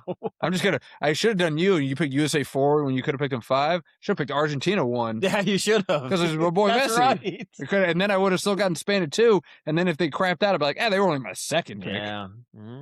But now, it's hindsight's 2020, man. Well, I'll tell you who doesn't have the hindsight is the Knickerbockers, man. In real time, and our boys give us a hard time they were listening to the last episode. Oh, you guys were giving a crap. We circle behind it, and the one thing I'll say. So I'm getting ahead of myself. So next story up, guys, is the NBA title. The Knickerbockers, they finally exorcised the demons. Yes. 53-year drought is officially over. They are the NBA Finals champions, beating the Spurs 4-1. Yeah. And what a run the Knicks had. We were talking about the last one, and we were worried about it equaling the season. But it's hard to not talk about their dominance. And it's weird. You talk about how you wanted to hang your hat on Ottawa, giving them Hurricanes the biggest fight. The Hawks gave the Knicks the hardest fights. It's not on my bingo card. No, not at all. But yeah, so the Knicks win. CJ McCollum. Yeah. Was like the villain. Ex-Wizard. Ex-Wizard. It's all time goes back to the Wizards. But yeah, so Knicks, and there are some incredible like stats on this, but we can talk about it. You have it in here. It's like they only had 3 losses all playoffs, 2 to the Hawks. Yeah. Was this just hitting their stride at the right time, or is this really one of the greatest finals teams ever created? I'm torn. I actually think it is a really good team. I don't know what else to say. I mean, go back and look at some of those other like greatest teams of all time or something, and there's generally a couple players where you're like, really? I mean, Luke Longley was on the Bulls. Luke Longley. Horace Grant. I mean, they're good, but they weren't like great. Little goggles. I know, right? Like Steve Kerr was on there. So yeah, we all know what KD thinks about Steve Kerr on that team. He shouldn't have been on that team. But it's just like, I mean, when you look at it, like Mikal Bridges, Josh Hart, like those guys are actually really good players. They are. And in their own right. Yeah. Cat and Brunson. I mean, Brunson is I love Mark Cuban. He just was like, people were like, well, why would you give up on him? And he's kind of right. I mean, did anyone think that he would be this good? I mean, did anyone think that James Harden honestly would lead the league in scoring after leaving OKC, being more of a facilitator? Like, who really saw that coming from James Harden? So you didn't know that from Jalen Brunson. But, dude, that's a 1-2 punch that are really freaking good. Yeah. I think this is a really good team. I don't think they're a great team. I think they really got hot at the right time. But I wouldn't just all of a sudden just say, if you're doing like a ranking of like the 2000s, from 2000 to now, like ranking NBA champions, I don't think this team would be the last one on the list. No, I don't think so. And again, it comes down to like team. First off, we can go about the team, and is this a really great team, or was a really great run. The two-way question on that is Brunson now officially the best Knick of all time? I would like to see him play a little bit longer, but he's well on his way easily. It's hard for me not to want to say like Patrick Ewing. He played there so long. He never got the ring, but he was there for so long, guided them for a long period of time. But yeah, I think Brunson, if he just stays there and plays at a high level for like another 3 or 4 years, he's got to be the greatest Nick of all time. I mean, he in the finals, man, Brunson averaged 32 points a Yeah, game. he's clutch. He's clutch too. 32 points a game. And that last game, he scored 45. And I want to tell you, it's like we crapped on Chet so hard in that game 7. Did. 2 points. You know how many points Cat got in that game 5? In that game 5? How many? 2 points. Did he really? 2 points on 1 for 7 shooting. He did have 10 rebounds. He did foul out, so he wasn't completely, just invisible like I feel like Chet was. Yeah. But man, how it's the final result really just heals all wound, or it expunges you of all kind of clarity. But Cat, he did not have a great game. He went 1 for 7, 0 for 2 from 3-point land, 2 points in this deciding game. But Brunson was just put him on his back. Yeah. I think this is the only time where all of the wins for the Knicks, they had at least a 10-point. They were behind 10 points in every one of those games. And I'm actually going to take it back. Brunson is the greatest because Patrick Ewing missed that layup against the Pacers. Yep. Brunson would not have done that. Wouldn't have missed it. So Brunson is the greatest Nick of all time. I think you might have to give it to him because he climbed that mountain. Yep. And he's gonna be a Knick for life now. I mean, except for maybe he'll do a Michael Jordan thing and go to play for the Wizards. Yeah. But yeah, he's never gonna leave. So he's just gonna keep racking up those. But even if he never wins another finals, he might go down as the best Knick of all time just because he got that one. He got the ring. Led him to it. All the great plays that he's made. I mean, even in just prior playoffs, he rises to the occasion. Yeah, and going back to is this a great team or a great run? I don't know. It's a little bit of both. Put your hands together type situation, because it's not like some of those teams where you have these Hall of Fame, like multiple Hall of Famers on the squad. Yeah. Like, as much as we hate to admit it, that Miami team with LeBron and Dwayne Wade and Chris Bosh, the talent, that's hard to argue that they, that's one of a really great team. This one, you got one guy that stands out. And you got role players, but the reason that you could argue that they are a great team is because they play so well together. Yeah. Right? And I mean, OG in his own right is a talent, but I don't think anyone's putting him as an all-pro OG. No, but it's like one of those, though, like, okay, could you imagine this Knicks team playing like that Heat team? Or playing like, now I think the Spurs were better than the Heat, but it's like, because they had more depth, but Miami didn't have any depth. I mean, could they have handled the bench from New York? Could they have handled Bridges, Hart, Anunoby? Like, after those big three in the Heat, they have Chris Birdman Anderson, Mario Chalmers. Mario Chalmers. Like, that's the thing. Like, once you got past those three, could they really have contended with a deep team? Because when they're off the floor, would the Knicks not have mounted like the comeback? I don't know. I do kind of wonder how a team that's built with that depth and where every player can do damage really might have really competed with those guys. Now, they might not have won because LeBron and Wade, we do kind of forget in their prime, were just really dominant. They were really good. But it does make me really think that they might have actually been able to contend in a 7-game series with their depth. Yeah, I could argue that. I mean, speaking of depth, I mean, Knicks, I mean, even in that, just like that game, fine. Like, Mitchell Robinson coming off the bench, he had 6 offensive rebounds. It's huge. And one where he had the tip out on like a free throw where Wemby, this is where we talk about it. Wemby is, sure, he's got the stature, but he is a sleight of frame. Yeah. And Mitchell Robinson is a big dude. And I talked about this going in. I was like, the reason that I gave the Knicks a chance is because I was like, Cat's not going to get pushed around by Wemby, and Mitchell Robinson's not going to get pushed around by Wemby. And later in that game, when Wemby is gassed, Robinson just pushed him around. And he got six offensive rebounds, 10 total off the bench. Shamet had some timely threes, not in the game 5 so much, but in the prior game, in that huge comeback I know that he did. Alvarado came in, and he had an incredible game in that. I know we're skipping past the greatest comeback in finals history. But I also think you and I both know that everybody's been talking this to Yeah. death. So we're going to skip right back. And we were doing it live. I know. Did it live. But this is, again, proof to my point, and where this is a little bit off the whole NBA title and the finals discussion. But this is just proof positive, my own thing. I only need to watch the last 5 minutes. I only need to watch the last 5 minutes. Even the finals, I only need to watch the 5 minutes because it happened again. Game 5, the Spurs were up Yes, like they were. 10, 12, like 15. And I was like, well, I have to watch now because it sure enough, chip.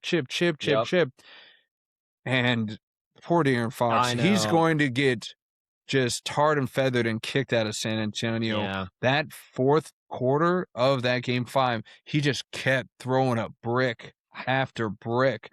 Why are you shooting? Why are you shooting the ball, man? Give it to Harper. Give it to Champagne, for God's sakes. Give it to anyone but yourself. Stop shooting, man. But he just kept doing it. He wanted to be the hero. He wanted to be Brunson. 3 for 15. Yeah. In game 5. He is not going to be welcome back in San Antonio. That is just one stat. We see that from almost every single, like, bunch of games. If you look at a box score, I'm just amazed at, like, an Anthony Edwards game, 5 for 30. I'm like, when can the coach just say stop shooting? Seriously. Or only shoot when they're great opportunities? But no, these guys are just going to keep jacking it up. And yeah, De'Aaron Fox, like, I like you. You're probably a great dude. You seem like a good dude. I don't know what you were thinking, but your team needed you to not do one thing, and that was to shoot, drive, facilitate. Yeah. Yeah, that was disappointing. Yeah, and, Castle, probably had his worst game of the playoffs. He was 1 for 10 in that game 5, so that was rough too. I wanted more of a fight. I mean, it was cool to see the biggest comeback of all time, but I think we talked about this. I wanted to see this go 7. Of course. Because, I mean, these seemed fairly evenly matched. Yeah. And we always talk about how football is the game of inches. I don't know, basketball might be too. It's like, because you look back at that game too, if Wemby didn't bounce that ball off of Castle's back, I mean, like, any one of those moments, and it's been argued to death, but that game 4, why you keep shooting threes. Yeah. Like, why aren't you using the clock? Like, why did you go away from what was working? Or why didn't you change it up when it wasn't? In game 5, it's like, why didn't you just have Harper? He was 10 for 19. He's the leading scorer for the Spurs. Like, why was he sitting in the 4th? This was Mike Brown completely outcoached the Spurs coach. I mean, he's a young coach. I hope he learns from this. I mean, you could almost say that, like, I'm not going to compare him to Eric Spoelstra, but Spoelstra got outcoached by, he was the Pacers coach last year. I forget his name, but he got outcoached by him with Dallas when the Heat went into their first finals. Like, he just was outcoached. So hopefully he learns from this. But yeah, Mike Brown, kudos. Yeah, he got it. I told him I wanted him to. He got it. Kind of, got out of the shadow of Pop, got out of the shadow of Kerr. He was assistants with them when they were, like, going on their run. So he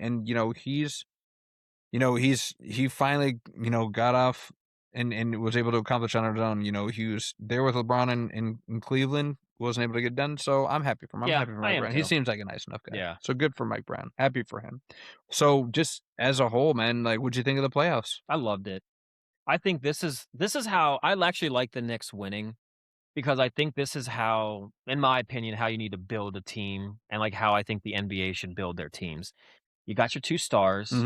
Make adjustments to fit around them. Yeah. Which I think, like, Pieces. the Eastern Conference has done. I mean, but right now you can sit there and you can look at it. You've got New York now. You've got Detroit. Yeah. You've got Boston. Yeah. You've got Philly, Cleveland, Toronto. Like, 6 teams that legit kind of have, like, 2 guys.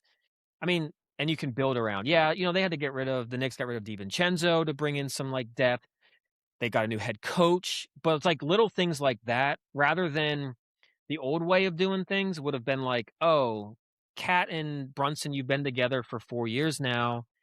You guys haven't won anything or even made it to, like, an NBA Finals. Well, one of you has to go for a blockbuster. So let's bring in Giannis and let's sacrifice all of our players. So it's Brunson and Giannis. What can you do for us? Giannis gets hurt every year. They miss the playoffs. You know what? Let's just blow this up, get rid of Brunson or get rid of both and start from scratch. That's not how, I don't think that's appealing to a fan base, appealing to fans wanting to watch it. But I think we're seeing that. The Western Conference is the same way. Like, Anthony Edwards is going to be stuck with, like, he's there in Minnesota now. I think that's what it is. Like, you got to get through the playoffs. It's a war of attrition. We saw 3 Game 7s in the first round in the East. Yeah. And that's the thing, though, is it's like you don't need to build a super team that's just going to destroy everybody. You should build a competitive team to be ready when you hit the playoffs and go through a grueling playoffs. Yeah, and it makes them more cohesive that way, right? Yeah. Like they're like I'm interested to see, and I agree with you. It's like this is one of the the best NBA playoffs I've seen in a very long time, and I think you and I are aligned in this. I think it's because this almost signals the death of the super teams. Yes. And we're like you said, it's like in the rise of the super teams, it was very much player control. It's like, I want to go play with this guy, and I want to go play with this guy, and I'm going to do what I can. I'm still going to get mine. I'm going to get the bag. Yep. And I'm just going to make you guys make it happen. And the rest of the team be damned, find the pieces and just kind of make it work. Whereas I don't think that Jalen was clamoring to play with Cat. I'm sure he was excited to play with Cat, and then vice versa, but it wasn't something where they facilitated that on their own. It was the people in charge of the teams that were like, we think that these two pieces will complement each other, and then we'll add more role players into it, and it'll form a cohesive team. Yeah. And seeing that that's the way to do it, I mean, you could say OKC did it too. In their own way, but yeah, they did. Yeah.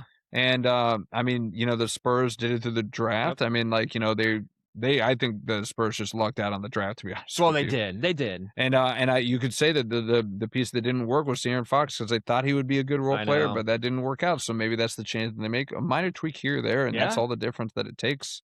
Get a good facilitator right there. But yeah, I love the playoffs. And it's hard for me to say because I can't stand the NBA. But maybe they turn me around. Maybe this is a sign of I can go back to watching the NBA and actually enjoy myself. I mean, I think we're both in that. We're both on that. I'm more intrigued by it than I've ever been. The last year, the playoffs were good too. That Eastern Conference was fun to watch. The West was still good as well, but it's because of that. Like we talk about the Heat. They got 3 superstars. They had no bench or depth. It's just now you've actually got like full teams going out there that can actually like compete, and so it just makes it more fun. So I liked it. The gameplay I still think needs to change, but you know what, we'll talk about that probably when the season starts, maybe, because the NBA is donezo for us. Finally, put a fork in it, Dunskies.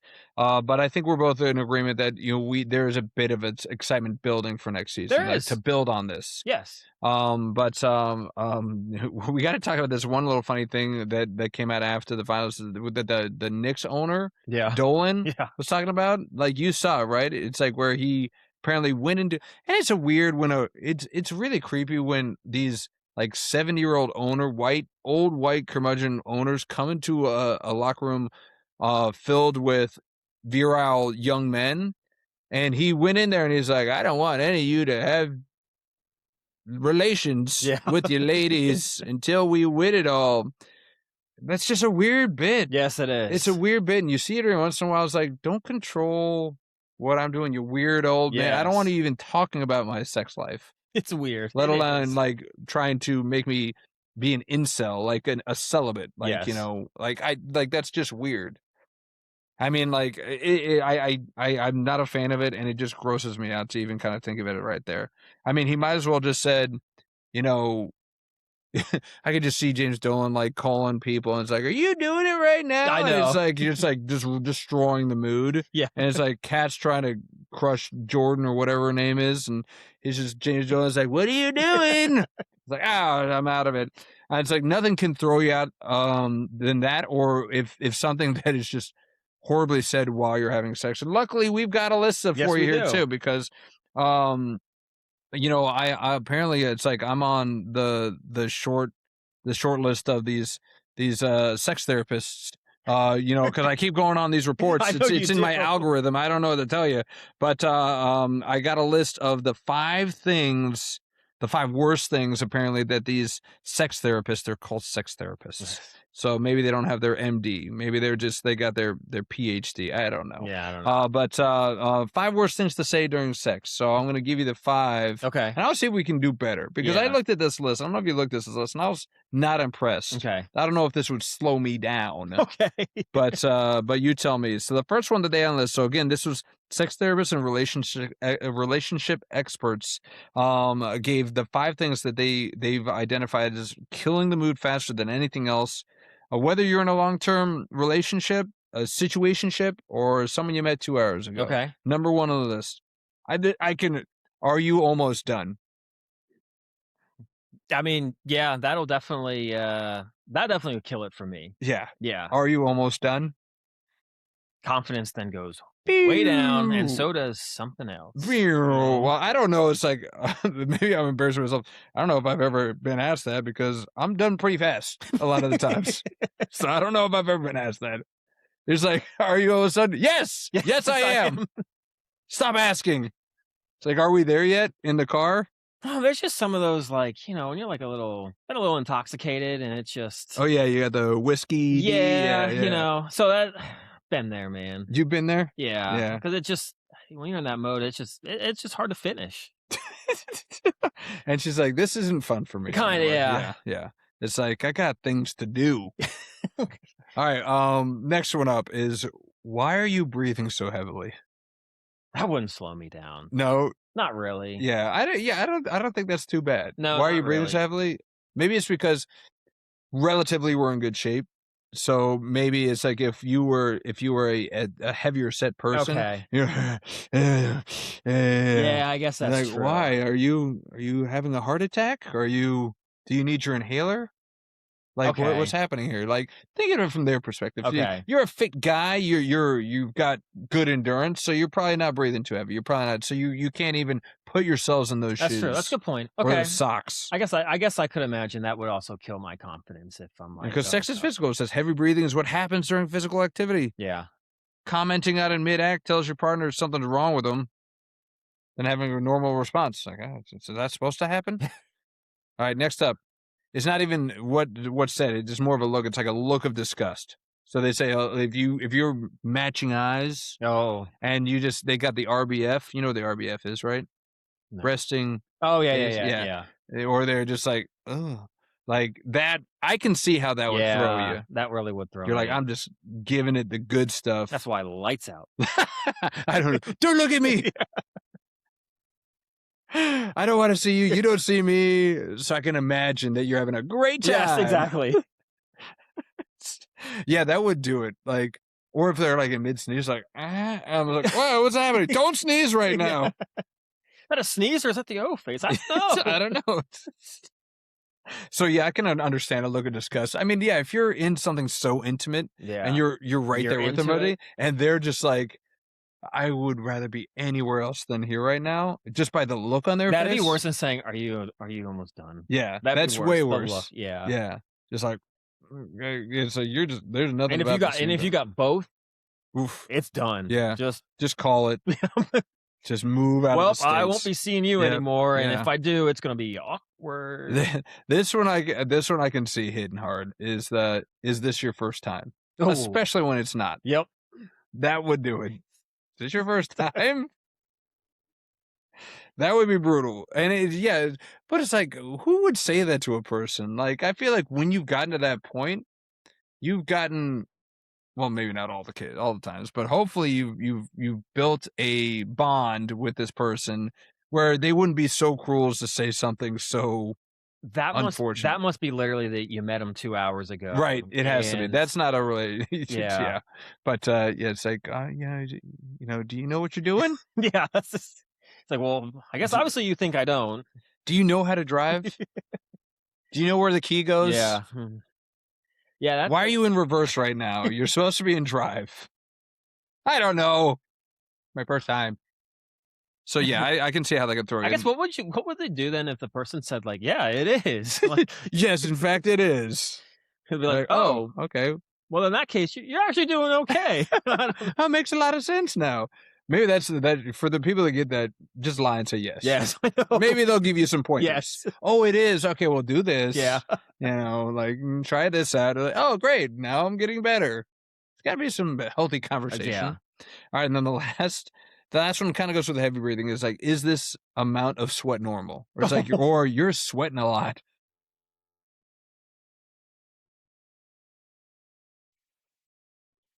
That's got to be a sign that you're ready for this to end.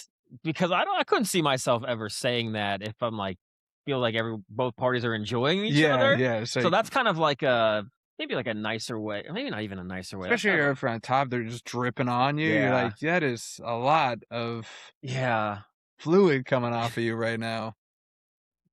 That would be odd. Well, it's funny because it's like every one of these, I feel like every one of these, I gotta talk to these sex therapists. It feels like all of these questions or instances are being directed to the male counterpart. Like no guy would ever say this to a girl. Any of these things.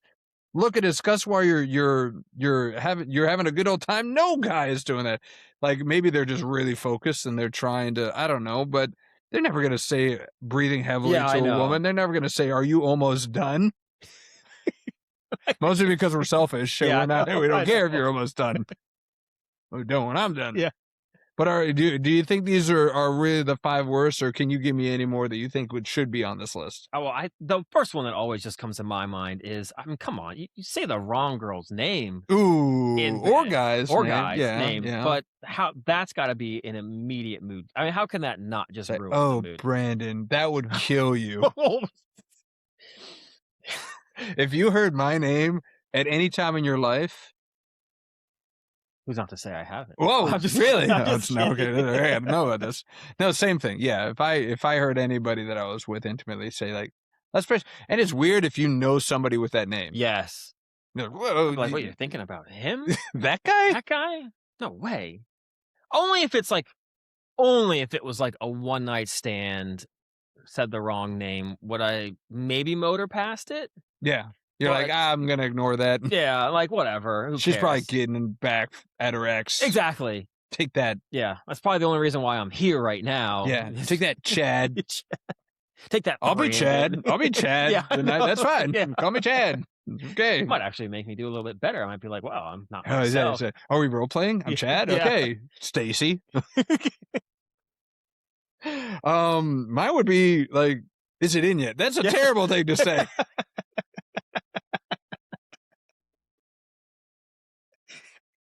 What do you say to that? You're like, yes or no is the better answer there. Like, I think it's been 3 minutes or something, right? Like, you not feeling it? Yeah.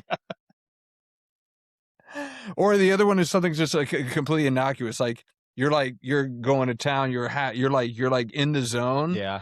And she says something. She's like, oh, that's right. I got to go get groceries after this. And she's just not there. Yeah. She's not even focusing. That's probably one of my like biggest like fears. She's like, oh, this reminds me, I need to pick up sausages for the dog. Yeah. Because I did have a girl that I was with that would say, like, I think we were enjoying a lot of it, but she's like, yeah, sometimes women, we just think about other things while we're going through like that motion or whatever. And I'm like, oh yeah, but that's brutal. You don't want it to be like all the time. She's like, no, not all the time, but it does happen. I was like, okay. I can tell you the only time that happens for guys is when we're trying to be distracted to last longer. Yes. Baseball. Something like, did I do that assignment? Think about that homework assignment. Think of that Criminal Minds episode I just watched or something. Yeah, exactly. Just get your mind off it to get you a little bit farther. Yeah. No, but yeah, we're never thinking of anything else. That's women. Yeah. In general. I think so. I think that would be both. Yeah. It's like, oh, that reminds me, I need to get those plantains. Why are you thinking about plantains and not the regular bananas? Why aren't you thinking of eggplant? Thinking of like little fingerling potatoes, huh? Vienna sausages, those are fun. Just what are you talking about? Why are you talking about this right now? She's like, you know what? I think if I ranked my top 5 grocery stores, I think it would be Trader Joe's. Yeah, Aldi's definitely 5. Like, what, dude? That's so random. What are you talking about? Yeah, that would be bad if they just said something completely not in the moment. Yeah. I think that would throw me. That should be on the list because they're obviously not into it. They're head somewhere else. I'm right here. They're way over there in outer space. Oh, yeah. But let's get back to Earth. We're not outer space. We're back to Earth. We got another finals win. By the way, you didn't congratulate me. I picked the Knicks to win, my friends. You did. You did. I will say, I did say right before we ended that segment, I did say that I think that because of last year with the Pacers against the Thunder, I thought the East was better than everyone was giving credit. That's true. And I did say that the Knicks had, I think, a really good shot. You did. We said that it was a good matchup. Yeah. But I picked them. Congrats. You picked them from the start to get to the finals. That was impressive. Yeah. What's even more impressive is my Stanley Cup Finals pick, because I picked them from the beginning, and they proved me right. Hurricanes all the way to the finish line. Storybook ending for this guy right here. Seriously. I picked them to win the whole thing. I got to see Tortorella go packing quite literally. Yep. Just Hollywood ending, except for Frederick Anderson, which we'll get to there. Yeah. But I mean, there's some similarities between this Knicks title and this Hurricanes title, right? They also only lost 3 games the entire playoffs. So again, we're gonna have the same discussion. Was this a great team or just a great run by the Hurricanes? I think this team is a better hockey team than like the Knicks are a basketball team. This was a really good hockey team. Really great hockey team, very deep. Yes. We talked about this before, and it's like, there wasn't a singular line that they were completely reliant on. Yeah. They're like, all 4 of our lines can produce. They did. They had offense, their defense, up until like game 3. Frederick Anderson was playing like a top flight goalie that would probably really have made it an all-time great team if he kind of closed it out. But no, this was a great hockey team, a great built playoff hockey team, I think. Yeah, no, absolutely. It was, and I mean, even from their coach down, I mean, we talked about it, and you brought it up on the last one, because the last pod we were talking about, he had made that goalie change mid-game to Busey, and now he looks like a freaking genius. He does. Because he had a shutout in the elimination game. And Tortorella just would not get off of hard. Man. Yeah, that might have been the decision. So, we that's funny, because this has kind of been an ongoing conversation that we've had since the first round, because Colorado's flip-flopping on their goalies, and we're like, is this the best move? Doing it at this time? When do you find the right time? And man, Brendan Moore just picked the right time. It was incredible to see. So I loved it. Obviously, I loved it. And I love that Tortorella already is gone. I know. I am too, actually. It's just, he's gone, and they've already they promoted the Knights promoted their AHL guys, so he's their new head coach. Good. So they did it internal. But again, as the head coach that got kicked out 4 torts, you gotta feel a certain kind of way. You're like, was this guy always a rental? You're just bringing him in for the playoffs? Yeah. Like, took my team that I got here. What if he won the whole thing? Was he still gonna ride off into the sunset? Probably. That's crazy. It is kind of odd. Vegas does some weird, I mean, they're doing some weird things. That was crazy. Is that going to be Tort's thing now? Is like, you saw what I did? Yeah. Just hire me for the playoffs. Fire your guy, hire me. They can only stand me for an 8-week period. Yeah. And I'll get them really far, and then I'll leave because they hate my guts. I honestly wouldn't, if I was an owner, I wouldn't hire him as a full-time head coach to think that he could be with my team for like 3-4 years, like you'd want to hire a head coach for, because his track record is awful. It is. This is what you get him for. Like, you're a team that's scuffling. This could be his thing. Yeah. But I mean, going back to the game, it's like we talk about, the lines and the matchups, the rookie. Brandon Busey, he's a rookie goaltender, which is absolutely incredible. He's got to be the goalie of the future. Sad to say, because we were rooting for Frederick Anderson with everything that's going on in his personal life. But hey, he still gets the ring. He does. He's still part of that championship team, and he was a big integral piece to it. Huge piece. So you can't knock him for that. Cool little fun fact: did you know that Brendan Moore used to play for the Hurricanes? Did he? Yes. Okay. Not only that, but Brendan Moore won this cup as their coach 20 years after he was the captain of the Hurricanes when they won their championship in 2026. Really? Yes. Man. Pretty cool. Yeah, good for him. Yeah, full circle, man. Won it as a captain for the team. Yeah. Same franchise, came back as coach and won it again. That is pretty cool. I didn't know that. I knew he was always on the Flyers. Yeah. But man, and hey, Captain Jordan Stahl. Man, he did it, man. He won the MVP, 37 years old. Oldest MVP. Oldest MVP to win it. I think he ended up scoring a goal in game 5 and 6. Did he end up scoring in every single game in the finals? Or in the Stanley Cup finals? I did see that. Maybe not the last game. I think he did in the first 5. That's incredible. Yeah, it is. That's absolutely incredible. Yeah. So very cool. But I mean, again, the great thing about that Hurricanes team again is that next man up. It's like they had different guys coming and performing. Taylor Hall had some pretty Yeah. timely goals for that team, and yes, Stahl didn't score on the last one. Yeah. But hey, who's keeping Yeah. counts? But Nikolaj Ehlers again, he was big in that. Svechnikov, he stepped up big You time. wanted him to step up, He and he did. did. He Yep. listened. He listened. New to hero every Vigo. game. Yeah.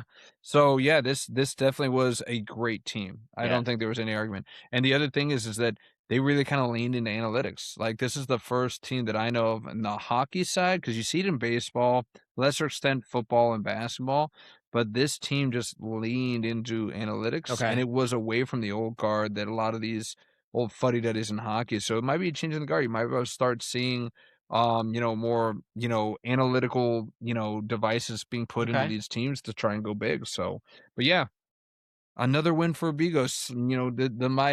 My mantle's getting heavy with all of these dubs. Thank God USA. Why didn't we? USA won. Why didn't we do the speeches bet on these? I got them both right. Oh, that's fine. I'll get the next one too. Hey, I'm on quite a We'll streak. have NFL coming up. That's You right. can pick that. Yeah. Well, we still got our baseball predictions. We can do a playoff. We can do play, but we still got our regular season, but we didn't do a bet on that. No, we didn't. So we got to do it again. Yeah. Okay. We can do a little something for the baseball playoffs. Okay. Yeah, we'll do that. Do head to toe. We'll do something with our hair next time. Okay. Shave your head off. No. No. All right. We got to get some fan contribution here. It's like, you shave it off. Well, that's what the people want. There you go. Now we're talking. Well, the other thing that people want to talk is our MLB talk. They want to talk Yes, about they do. MLB, my friend. So we are moving on to the AL West, my friend. This is what we do. We talk about who's impressed us the most. If we are changing who are winning the division, and is anybody able to pull off the Nats bounce back? Yep. That 1931. So lead us off, my friend. Who's impressed you? If anyone. No one. No team in this division has impressed me at all. Maybe the fact that the Angels aren't in last place by more. There you go. I don't know. Honestly, Seattle, I feel like maybe 3 weeks ago looked like they were starting to make a run and that they were going to kind of start running away, but they just seem to, in like their last 10 games, 6-4, 5-5, 6-4. It's like their pitching goes through waves where they suck and the hitting is good, and then vice versa. They just haven't clicked yet. They by far have the most talent, but I'm not impressed by any of these teams. Yeah. I don't know. Are you? No, absolutely not. Yeah, I don't think impressed is the correct word for this division, but I will say, hallelujah, Seattle's in first. They are. We were stressing for the longest time. We both picked these guys to come back and make at least make the World Series, and they've just been fumbling and bumbling. But hey, 2 games over 500 is good enough for first place in the AL West right now. But yeah, none of these guys are setting them apart. I'm still surprised with Houston being as though they are. I'd like, let's go the opposite. Instead of impressed, who's shockingly bad. I know that Houston's pitching is nowhere near where it needs to be, and Hunter Brown's still on the shelf. He's coming back. I think he's like about to face live hitters or is on nearing rehab assignment, so he's close. But yeah, when you got rid of Framber, Valdez, and Peter Lambert is like your best pitcher right now. Yeah, Allegretti is kind of good sometimes. Sometimes. Yeah. I mean, I think they were banking on that bullpen. I mean, what's his name? Abreu. Yeah. Ugh, drafted him. The last 3 years, he's been amazing. Yeah. He can't save a game to save his life. Yeah. That's true. Hader's kind of coming back. I mean, I think they were just going to bank on a bullpen and their offense, but Altuve's not getting any younger. Yeah. I mean, but they've still got one of the best hitters in the entire league in Jordan Alvarez. He stays healthy. Christian Walker's had a bounce back. Oh, got the me bound. Yeah, he did. That big old me bound. But Altuve's, his best years are behind him. Yeah. Jeremy Pena can't stay healthy either. I don't know. And it's just disappointing. It's like How much worse can you were talking about the Angels? How much worse can they get? They've got to they're gonna it's gonna go 12 years of their playoff drought. They're 11 years right now. They're not making the Yeah. playoffs again. 12 years. That's an MLB high Wow. Okay. of a playoff drought. Yeah, So even the congratulations. White Sox have gotten in. Yeah. So that tells you a lot. Even with Mike Trout having a bit of a bounce back, it's not enough there. Neto's not doing nearly well enough. Adele is finally kind of getting hot. I mean, they're pitchers. I mean, they've got Detmers is kind of turning into quasi stud. They got Urania, the rookie. Yep. Soriano can do halfway decent, but their bullpen is awful. Their hitters, like 4 through 9, are terrible as well. Poorly built team with so much money. It's They still paying Rendon? probably God. paying him for another 2 or 3 years, probably. Yeah, it's like Nats definitely dodged the bullet with They're that probably one. somehow still paying Pujols. I mean, they gave him so much money. Yeah. Yeah, but I mean, and then you got the upstart A's. You know, they're battling 500 right now. Yeah. So they've got some of that really young talent. You boys, SodaStream. Not anymore, my SodaStream. boy. I know you gave him away. Yeah, I did. Man, what a week we'll do. I'm making moves, baby. You're hustling. I'm trying. Yeah, Kurtz is on that team. He's still kind of raking. He's really raking. I mean, he's leading the AL West in on base percentage right now at 442 right now, which is pretty impressive. Yeah, it is. He's also leading the AL West. In fact, I think he might be leading the whole AL in walks. He's got 68 walks already this year. That's crazy. But I mean, from the batting standpoint, it's all Jordan. You know, he's tied for first in home runs. I think he's first in OPS. Like, I mean, but again, you're talking about a team that's still, what are they, like 10 games under 500 right now or something like that? Close. 8 or 9. They're just so far out of it already. And it's just the pitching in this division is just not good. Which is, again, we talked about this. It's like, how is Seattle not like, maybe I'm still cautiously optimistic that, like you had mentioned, like when their pitching's doing well, their bats fall asleep. Yeah. And when their bats liven up, their pitching falls to the gaps. So if they just find a way to get them both firing on all cylinders, then they can be that really big competitor. But right now, they're just fighting to make the playoffs. I know. It's looking rough, but hey, Big Dumper came back. Big Dumper. Is he swinging? I think he had like 2 RBI yesterday. Okay. It was like his first game back or second game right. back. But look, Rosarena's he's found his groove. Yeah, he has. Julio, he's a second half Julio, yep. What about my boy Josh Naylor? He's gotten quiet. And he got hurt. Yeah, I know. Ugh. I don't know what to make of him. It might be like one of those seasons where you just can't get right. Yeah, I'll just have to get him on my me band next year. He'll have the bounce back next year. No, I'm gonna eye him too. No. Do my own me You bounce. know, I might just pick all pitchers again. I don't know. Yeah, it's working out for you. It's worked out so far. Still cruising, my friend. Yeah, but I mean, Seattle, their leader in the clubhouse in home runs is Luke Raley, who had that with a team with Julio, Rosarina, Naylor, and Big Dumper. Luke Raley's your leader in home runs right now. It's looking a little rough, but they're actually 8th in the league in home runs. Yeah, Houston's actually 3rd in it's the majors. Houston's 3rd in the majors. Yeah. Seattle's actually 8th, so they're just not getting one guy. It's just the whole team. Yeah. It's spread out. They've got, I think, upwards of I want to say like 5 or 6 people in double-digit dingers right now. And again, if you look at their advanced metrics, like you said, it's like they're 8th in home runs. But that's really kind of their only market. They're not doing with guys on base because they're 16th in runs. They're 23rd in batting average. Yeah. Their strength is going to be their pitching, right? They're 5th in ERA, 6th in home runs allowed, and 4th in WHIP. So they are leaning on that. Yeah. And it's like they have the pieces in that lineup where they can get hot. Oh yeah. So, this time, a month from now, we might be talking about Seattle just going on a 12-game winning streak. I know. It's in them. That has to be coming soon. So does that mean you still have Seattle winning the division? Absolutely. I don't see anyone else coming out. I don't either. That's mainly their only reason. Yeah, it's the best of a bad case. Oakland's bad pitching. scenario. It's just that pitching is too bad. Yeah. And they're going to finish maybe around 500, and Seattle they're going to finish above 500. That's going to be about it. Rangers we haven't even talked about Rangers. Rangers have given me nothing to go on. They're 2 young guys, Evan Carter and Langford. They just are not doing what they're supposed to be Well, doing. also too, here's the problem with Texas. So you've got your boy Eovaldi and DeGrom. Yeah. Dude, when is Jack and Kumar, like, when are they going to get to White Castle? No, but like seriously, like they're got the story. They went to Vanderbilt, but Yep. when is Jack Leiter Yep. and Harold? No, it's not Harold. Rocker Kumar. Yeah. Kumar Kumar Rocker. Rocker. Saga. Yeah, it's a Rocker But it's Kumar. like, dude, when are those guys actually? Leiter is close, I think, to breaking out. He's just he is Jekyll and Hyde. Yeah. When he's out there, he'll have a game where he'll have 10 strikeouts by the 5th inning. Yeah. And then he'll have 10 runs by the 5th inning. He's just Jekyll and Hyde. Langford is batting 236 Dude, right now. Langford is freaking. Who's the guy I hate on the Padres? Oh, Merrill? Merrill. I mean, him and Langford and Merrill are the It's all same hype. guy. Yes. Evan Carter's batting 176. These guys are supposed to the future. I know.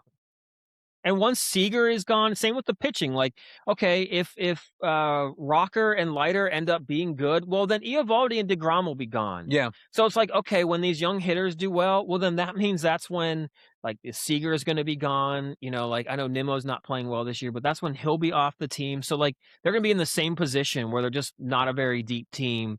They've got some talent, but you can't build around it. We're 70-plus games in right now. Their leading win pitcher is Eovaldi with 6. That's not too bad. That's pretty bad. Pretty bad. That's pretty bad. Yeah. They're just again they got nothing on their bats, man.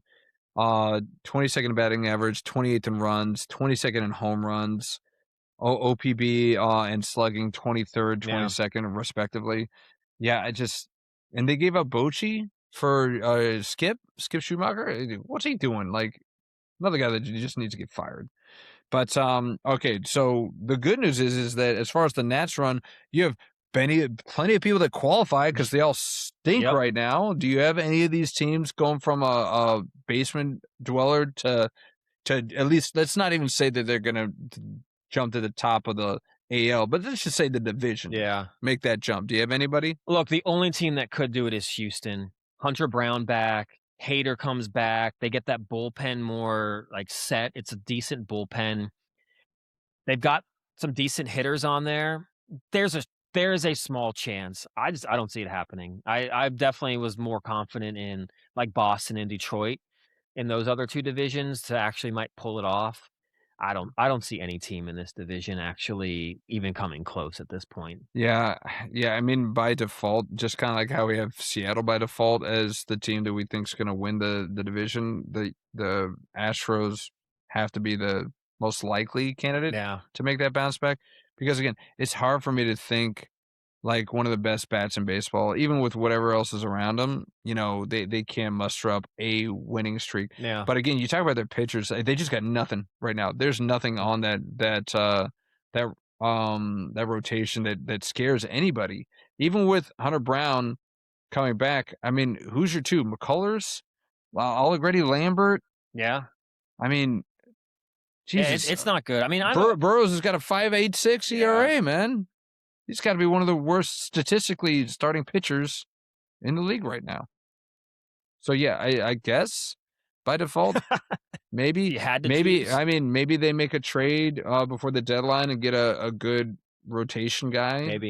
Maybe they're one or two. I'd say they're 3 arms away from anything. I know, it's like almost one of those where I guess they'd have to almost get rid of like Cam Smith. Yeah. Your boy, I think he's from Nebraska. Cam. But yeah, but then it's like, would you really give him up for somebody else when you've got an aging Altuve? Like, I just don't know if there's any pieces that they really necessarily can give up that would actually help them make a run. Yeah, I don't see it. Yeah, I think almost every team except Seattle will be. Well, the A's won't be sellers. So can we say that no, there's no team capable of doing this run? No team. Okay, I think we'd say. Well, talking about trades, you know, there are rumors. This is the most exciting thing about the AL West. It's the rumors of the trades. I know. Of who could go to a team and actually do it. Do you think this is the time when we might actually see Trout get traded? It's the best time. I kind of did look into it. I mean, there's kind of a reason why he hasn't really gone anywhere. He's got 4 kids. Apparently, his family just loves being out. Who wouldn't? You live in I know. Los Angeles I know. or Anaheim? Yeah. So it's just I don't. He's got a go to Disneyland every freaking weekend, probably. He's got a no trade clause. He'd be perfect for the Phillies. That's where everyone thinks he should go. Oh, what? They're not the Dodgers? I guess the Dodgers have enough outfielders. But yeah, I know, right? I mean, the Dodgers probably would be in the sweepstakes somehow, some way. Yeah. But yeah, I don't know. It just doesn't seem like he'll go. The one thing that I did see that was pretty big was that Seattle might actually try to go to Boston and see if they could get Duran and Aroldis Chapman. Because Munoz. Yeah, your boy that you just traded away. Who? Oh my God, DW was so angry because he got like pulled after one batter with like back tightness. He's like, great, one bat, didn't even retire a batter, and he's probably going to the IL. He didn't. He's healthy, but he's not pitching well. Healthy, yeah, sure, yeah. You keep telling yourself that. D-dubs. Yeah, I'd love to see. I mean, like because I feel for Trout. Trout was a generational talent, and yes, some injuries have kind of labored him through the second half. But I'd love for him to actually get on a contender. Like, it's a shame that a guy that's been that talented has just been wasting away. And that's why, as much as I can't stand the Dodgers, I'm glad that Ohtani got out. And he got to play for a contender. Like, Trout's just wasting away. And he's just watching the sands of the hourglass. Should he have done more then? Should he have tried to, like, not force his way out, but just been like when one of his contracts was up, just be like, you know what, I need to go to a winner. Be more vocal. Like, he just seems to be like he's a team guy. Yeah, I know. He's like, hey, I'm going to do whatever the team does, the team that drafted me. But you kind of, let it on. It's also because he's got roots in the area. He's got a family, and they've got probably a community behind him that they don't want to leave. And this will make you roll over in your grave, but maybe he's not that concerned with winning. Maybe he's not. Maybe he's like, I'm putting my best out there and I'm doing everything I can from my perspective to bring a championship here. But if I never get one, it's not the end of the world. No, as I get older, you do start seeing those things where, I mean, you don't play baseball your whole life. So some people might want to look ahead and see, like, what can I set up for myself after baseball? His family loves it out there. He'll forever just be a great, the greatest Angels player of all time. He'll be beloved by a city. I mean, it's kind of like, I brought it up before, I think, but it's kind of like Chris Cooley with the Commanders. He could have gone to a couple different places, but he is, well, now look at him. He's on the broadcast, but he is beloved by this city. Yeah. And if he didn't stay and he left after a few years, people would be like, oh, yeah, I remember Cooley. Like, he was great when he was here. But now that he stayed his whole career, he's set his roots down here. Like, he's kind of a legend almost here. And it's like, maybe you look at that, like, further down the road, you're like, I can be here forever, be loved. I've got my family here. And so set for life.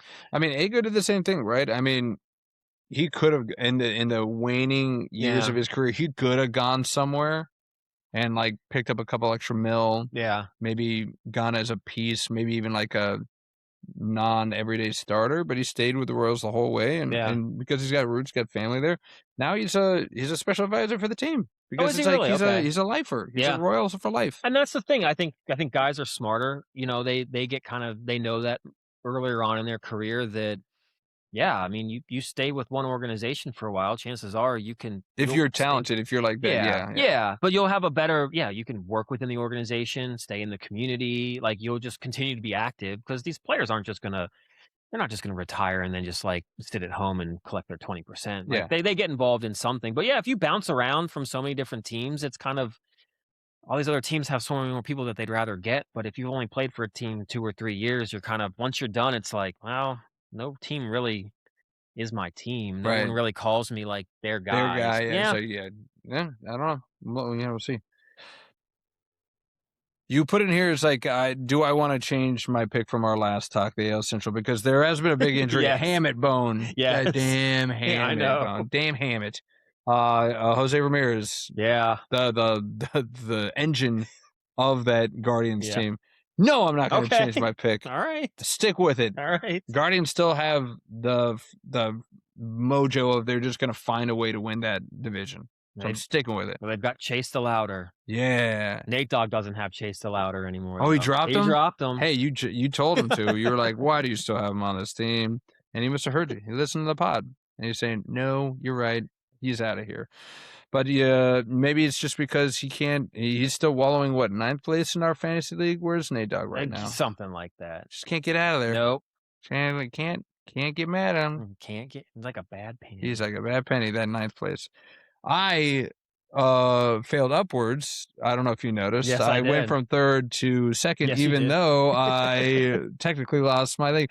But what a comeback for this guy right here. I was losing 10-3, 8-3, going into Sunday. Will Billy, he jinxed it. He called me. He's like, "You gonna mount a comeback? You gonna do that?" And I was like, "Maybe I will." Yep. 6-5 is my new one. I was on the opposite side. I was 5-6. Yeah. But I couldn't believe that. I kept seeing that score just get smaller and smaller. I was like, of course. A Bigo Sunday special. Sunday special. It's my favorite day. Every other team, well, except for Sea Bears on Sunday, but every other team generally sucks on a Sunday, except for Bigos. Pitchers did what they needed to do. Yeah. I had 4 guys go, 3 guys, because I wish Mises got pushed another week because he got blown up today. But yeah, I'm a bad penny. You just can't get rid of me. I'm sitting there right behind you again, 2nd place. Still, even further. It doesn't matter. 16 games. Second place still gets me a bye week, as far as I remember. Yes. So yeah, I don't care. You're tied for 2nd. Am I? It's both of you and I think Will Billy are 16 games back. Is it? I think you so. put Seabear behind me?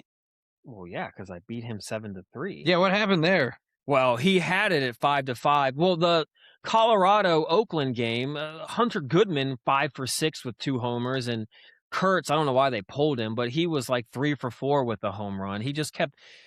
I had such a big lead in my offensive categories, and he just went like chippy. He went like 15 for like 27 on a Sunday. But thank God, Wilson Contreras in the last game of the night, 2 homers, the hits that I needed to take back all the categories, 7-3. All right, yeah. So you just keep coming up, Semka right now. So you're tied with Seabear, 16 games back. So I'm tied with Seabear, and Will Billy, even though he beat me, he's still sitting in 4th. Yep. All right.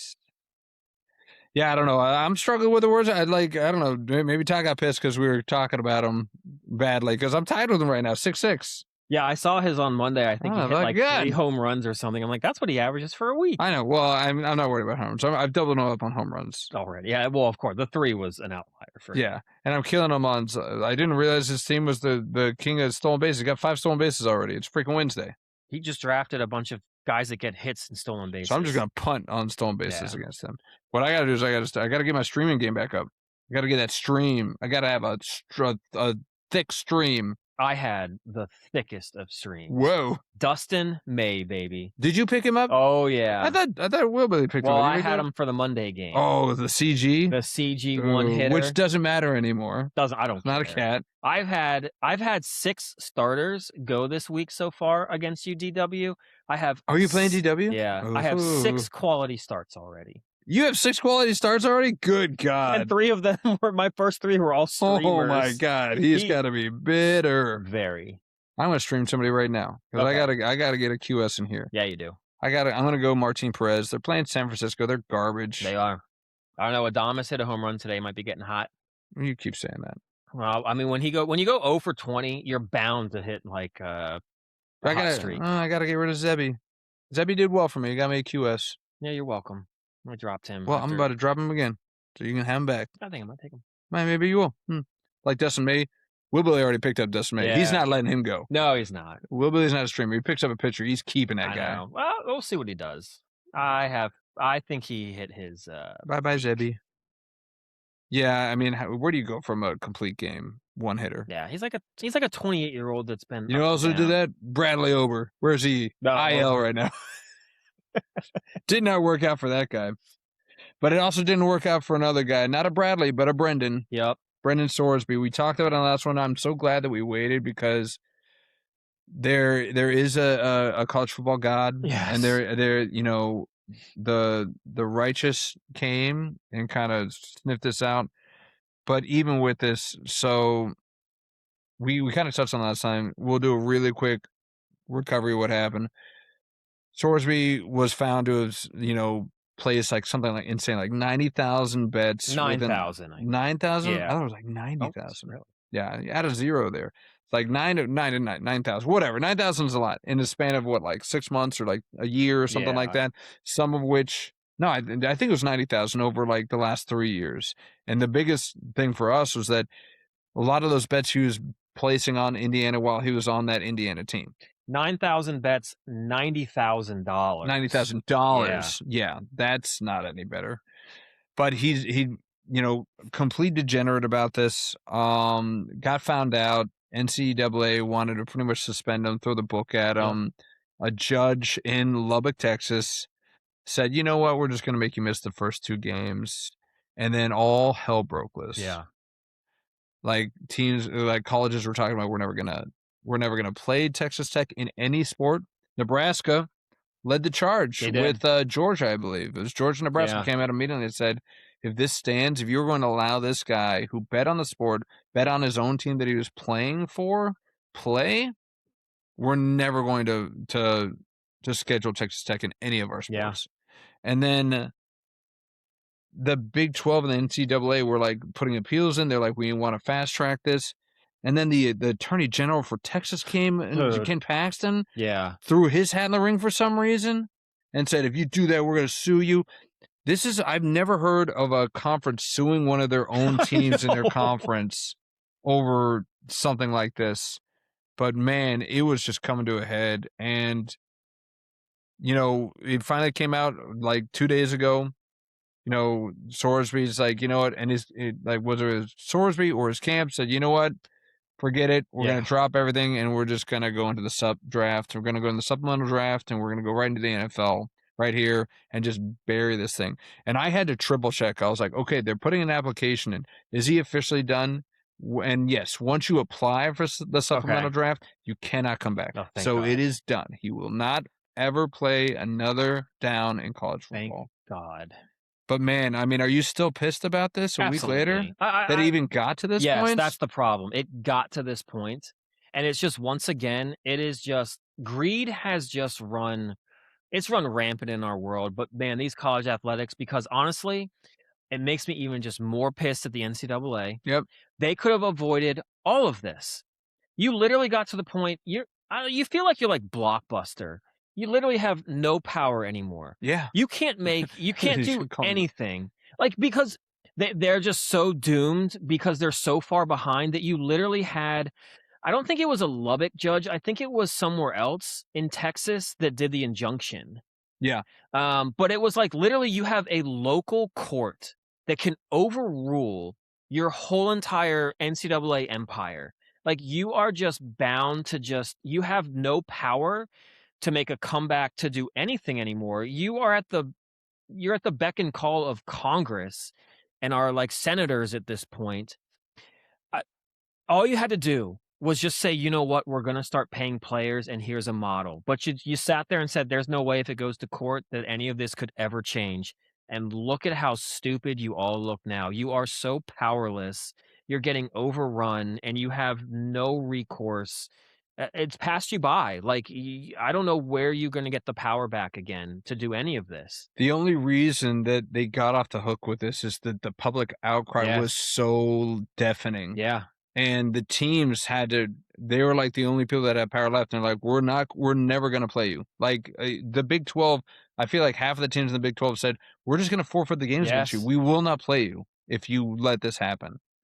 And it just got so loud. The NCAA had nothing to do with this finality of the decision and how it kind of laid out. Nope, they didn't. It was the public outcry, and it was the conference itself that had to step in and be like, we have to do something. It's like, I mean, the Big 12 conference, again, they had to file a federal lawsuit against their own team. Yeah.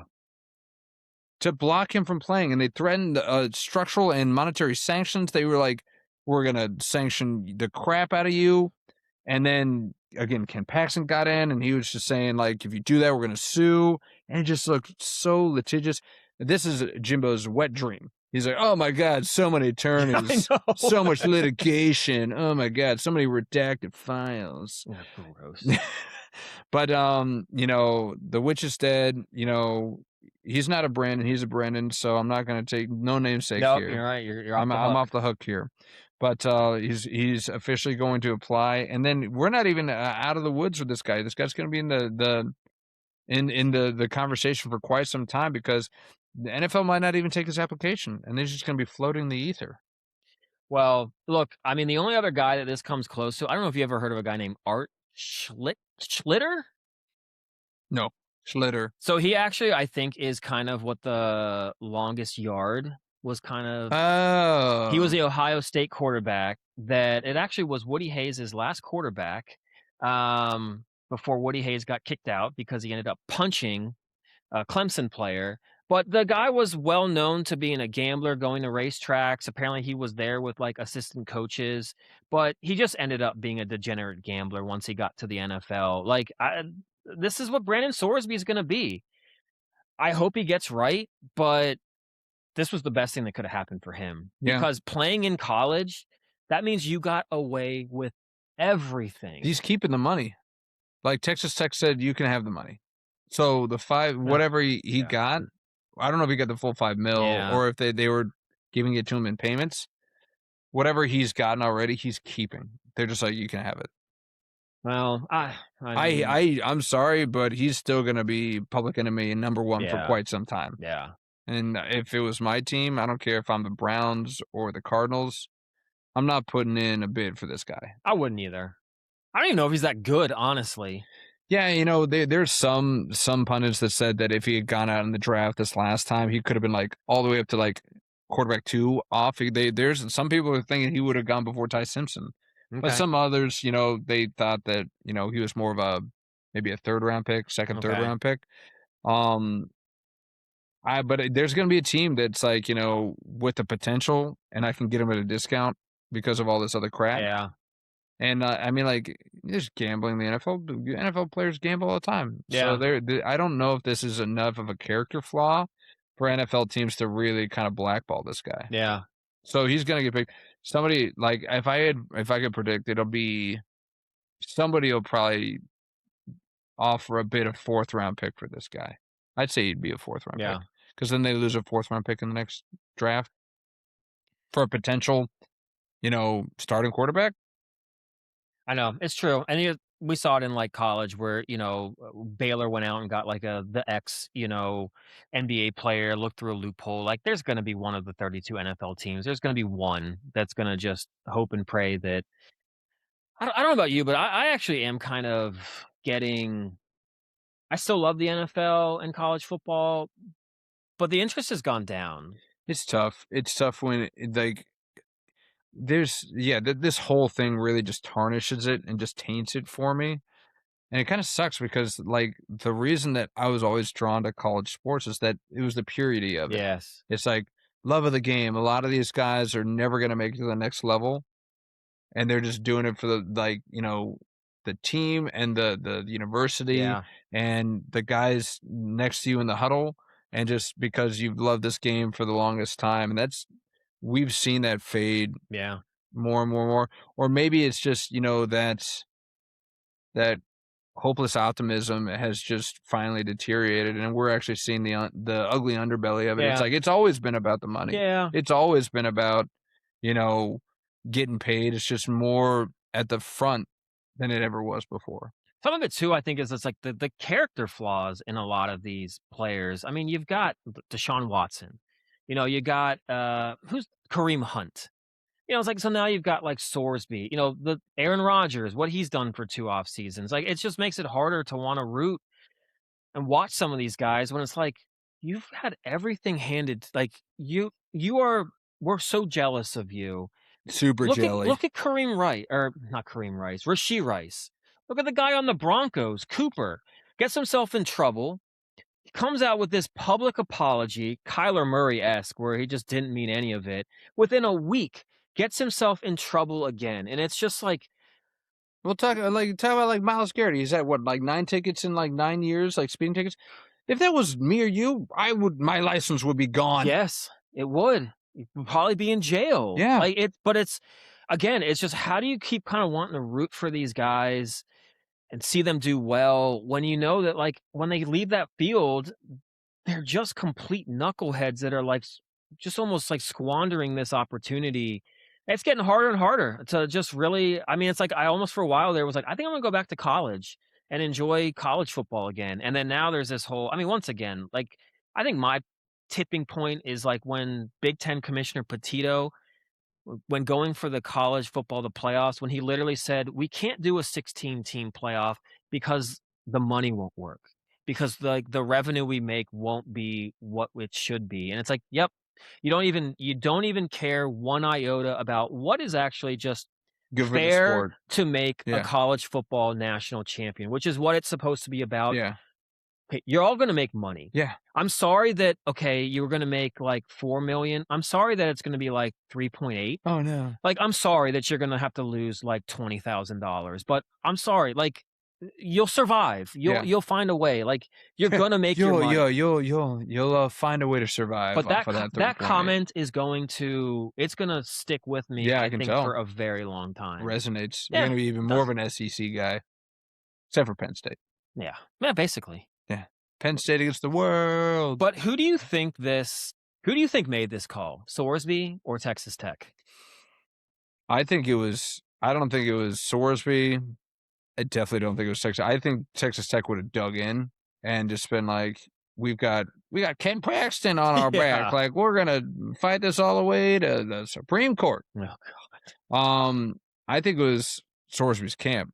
I think that they were probably looking at it like, listen, like the more we push on this, and they were probably looking at the long game. It's like the more we push on this, your NFL stock's going to continue to drop.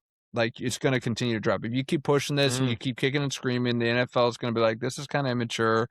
And like his performance on the field would never be good enough to counteract all of the noise on the off the field. Yeah.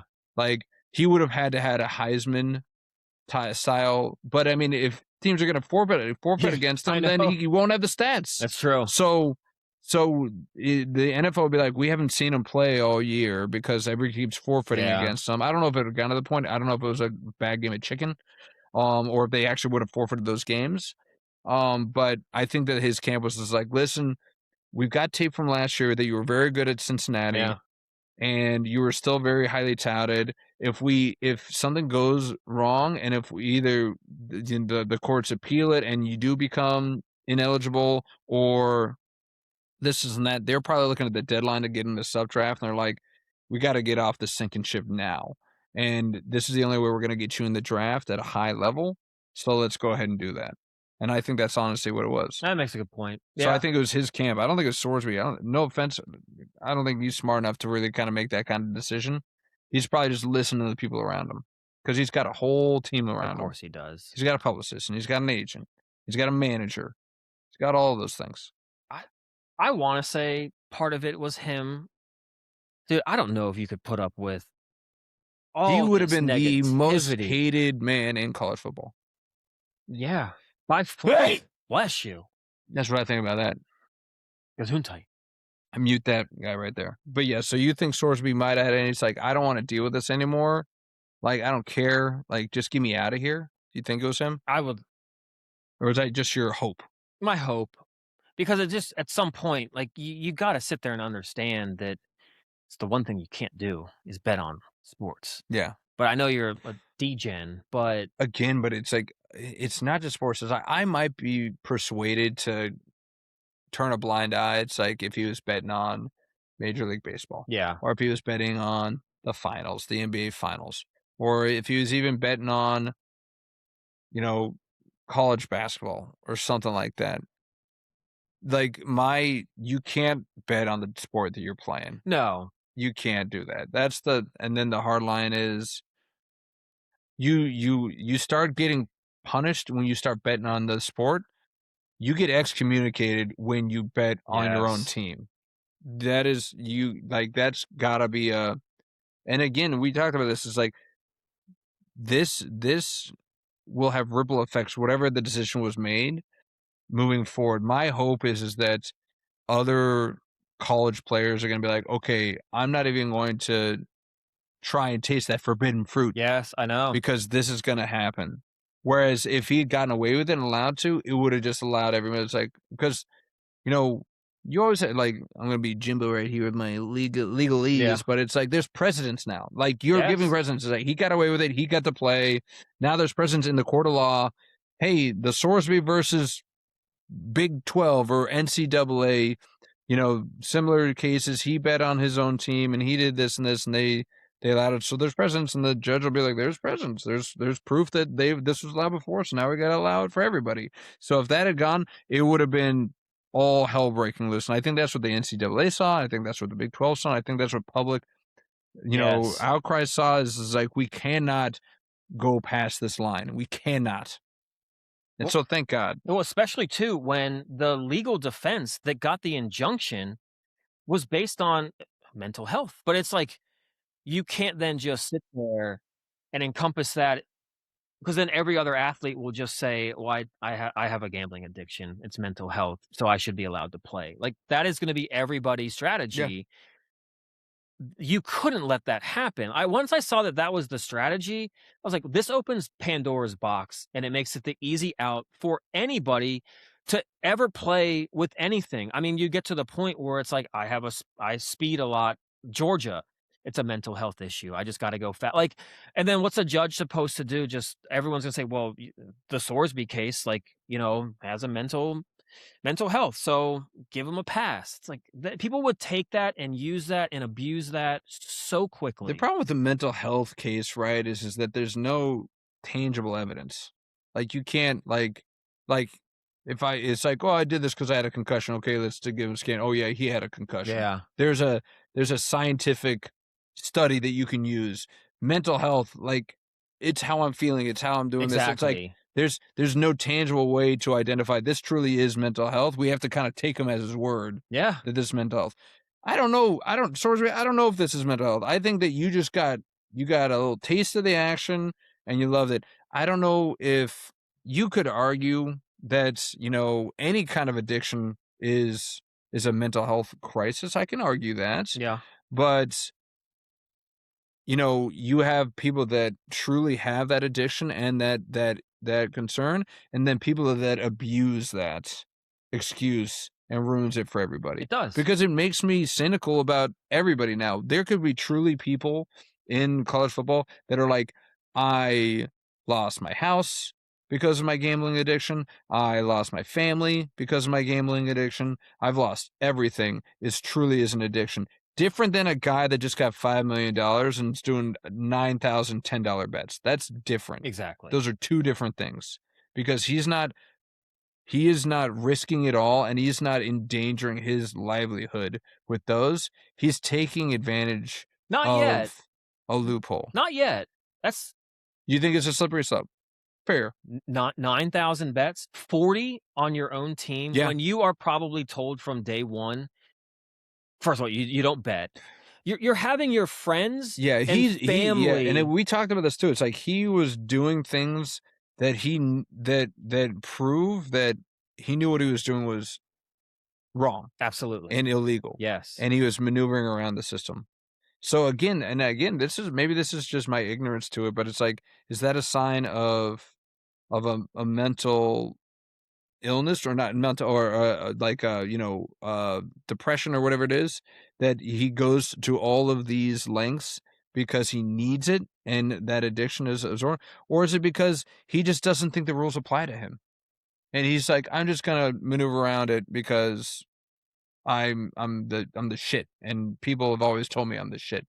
And maybe that's a part of it where I'm kind of cynical about it too. I think there is a lot of that. I think it's just, but also I feel bad because if you're an addict, I mean, okay, so you're a drug addict, you want to do a lot of cocaine, you go to the NCAA and say, mental health, I should be able to do my cocaine in college. Like, there's just certain rules. It's for my mental health. There's just certain rules that, unfortunately, there are going to be those that battle that affliction. You got to work extra hard at or something. But the rules are the rules, and they never should have gotten to the point where you're just trying to make it seem like it's okay with what they did. Like, there's got to be these hard line, which I thought that always was the betting. Yeah. But it's like, it sucks because obviously you're probably right. He's been given everything he wants, Sorsby, but there's also the way that he went about everything, the amount of bets. It does just seem like maybe the guy does have a problem, but Well, and you got to get through that. not only that, but it's like, you got to start blaming the people around him. It's like, he didn't do this in a silo. He needed help. And like, I would like to think that if you were doing something like this, or if I was like, hey man, can you put this bet in? Cause I can't do it. You would be like, no, dude, like, you can't do this. You are jeopardizing so much. Stop. Like, and if you want to talk, you want to help, then like, let's do that. But I'm not going to do that for you. But again, he's had people around him that have just, maybe they want to ride the coattails. Maybe they just want to be enablers. That's maybe the what friends it is. part right there. They want to ride those coattails. And it's like, you guys could have prevented this, but you didn't want to ruin a good time. Yep. So yeah, it kind of sucks. And we're out of time. We're not even gonna get to my vote. Can we do something? Can we end on a high note? Because this is all, of course, doom and gloom. Of course. I don't know what we got in 5 minutes. We got like 5 minutes. So it's already 2:20 right now. You got anything to kind of? How about Sorsby? Kind of sounds like sorbet. I want some ice cream. I do want some ice. I could go for a good sorbet. Sorbet is the healthier version of the ice cream, right? Is it not? It's so much sugar. Okay. It's probably like 2 to 3 times the amount of sugar. As like regular ice cream. Yeah. But you don't got the fat like you do in ice cream. No. And you don't have the dairy maybe, I guess. But it's a lot of sugar. Okay. So I actually might be a little bit unhealthy. Okay. What about frozen yogurt? I'd go for some froyo. Yeah. Full circle, Publix has like gallons of like frozen yogurt that looks just like, and it kind of tastes just like ice cream. I trick my kids. They think we have strawberry ice cream in the freezer. It's frozen yogurt, baby. Yogurt. They don't know the difference. Publix. That's right. Did you ever like a Sweet Frog? Yeah, I'm like, the froyo places, it's such a racket because they do it by weight. Yeah. And then you start throwing those toppings on there. I know. Like, that's how they get you. Yeah, but you really want to get them though? Put the nuts on there. Okay. Because when bang for your buck, or what? No, because it actually they start losing money. So you're trying to make them go under? You're just like, this is the price. Give me those macadamia nuts. I know that bag's like $5 a pound. Ooh, walnuts. I do like me a good walnut. When Todd and I were playing some indoor soccer, one of the guys, he actually just ended up starting just to pay for the whole team. I think he got a tax write-off from one of his companies that he owns. Okay. Yeah, I know. It was for frozen yogurt? It was. Well, he was in construction and painting. Okay. But then him and like some of his friends, family, I don't know. They all seem to be family, but I think they're friends. But they ended up buying a couple Sweet Frogs. And so it'd be kind of nice after a game we would go in there. But it'd be so funny because he'd be like, you guys get like whatever you want, but don't get any of the nuts on there. Oh, really? Yes. So you're kind of peeling behind the curtain there. A little bit. All yeah. right. So he's like, get all the gummy worms you want, anything else, but you can't have any of the walnuts. You can't have any of like the almonds on there. He's like, we lose money on these things. Wow. Jeez. Big nuts. I know. Coming in and just, just silver. Did you know that there's an ice cream cartel in Japan? Really? Yes. There's a story that came out, and it wasn't even on my docket, but I read about Bring it up. But there's an ice cream cartel in Japan where it's pretty much they've what's the term where they all kind of come into agreement and they're like, we're all going to raise the price of the ice cream. Oh, kind of like OPEC, the oil. Yes. Same with what is it? Maple syrup. Yes. It's part of a cartel. Well, ice cream. So the ice cream cartel, and they went from like it's like the chain. The Japanese currency is yen, right? Isn't it yen? Is that China? China? I don't know. Whatever. Yeah. Their currency. Yeah. The trade off, it's like it went from like 77 cents for ice cream up to like $1.85 or something like that. I was like, when I first read that, I was like, that's pretty cheap for some ice cream. But okay. But yeah, apparently they all did it, like the big four ice cream companies, they all did it at the same time. And then like the Japanese government came in and just busted up the place. Good. By like busting down those quarts of cookie dough and just shut it down. So you're not going to ruin this good time in these hot summer months. Seriously. Stop taking advantage of those people's sweet tooth. Is there nothing sacred? Nothing that the organized crime can't infiltrate? I know. You know what's actually probably literally the biggest racket that's out there? Sunglasses. Yeah. It's literally one company that like owns every single brand. My God. And so like your Ray-Bans are the same as, I don't know, the $20 I don't like sunglasses. I won't go in the hype. I can't remember the last time I spent good money. You know who it was? You know what it was? It was when Kurt Emery. Kurt Emery convinced me, yeah, get these sunglasses. And it was like $80. And what happens? I lose them in like 2 weeks. Me too. So I don't do nothing but I go online and I get like the $10 biddies. And then when I break them and I get a new pair and it's fine. I got a decent-ish pair from like REI. Okay. So I think we like signed up to be like part of their like membership or whatever. Yeah. And I think you got like 10 or 15% off like purchases made. So I don't know, got like a $40 pair for 15% off. But yes, it's Essilor Luxottica. They control up to 80% of the sunglass industry. So they got Oakley's, they got Ray-Bans. Yeah, it's like all the brands that you like: Oakley, Persol, Costa, Chanel, Prada, Versace, Kors, Coach, Tiffany and Company, all under that one brand. Yeah, well, because those brand names, it's like they're not known to make something like Chanel and Coco and Coco. That chimp's all right. High five.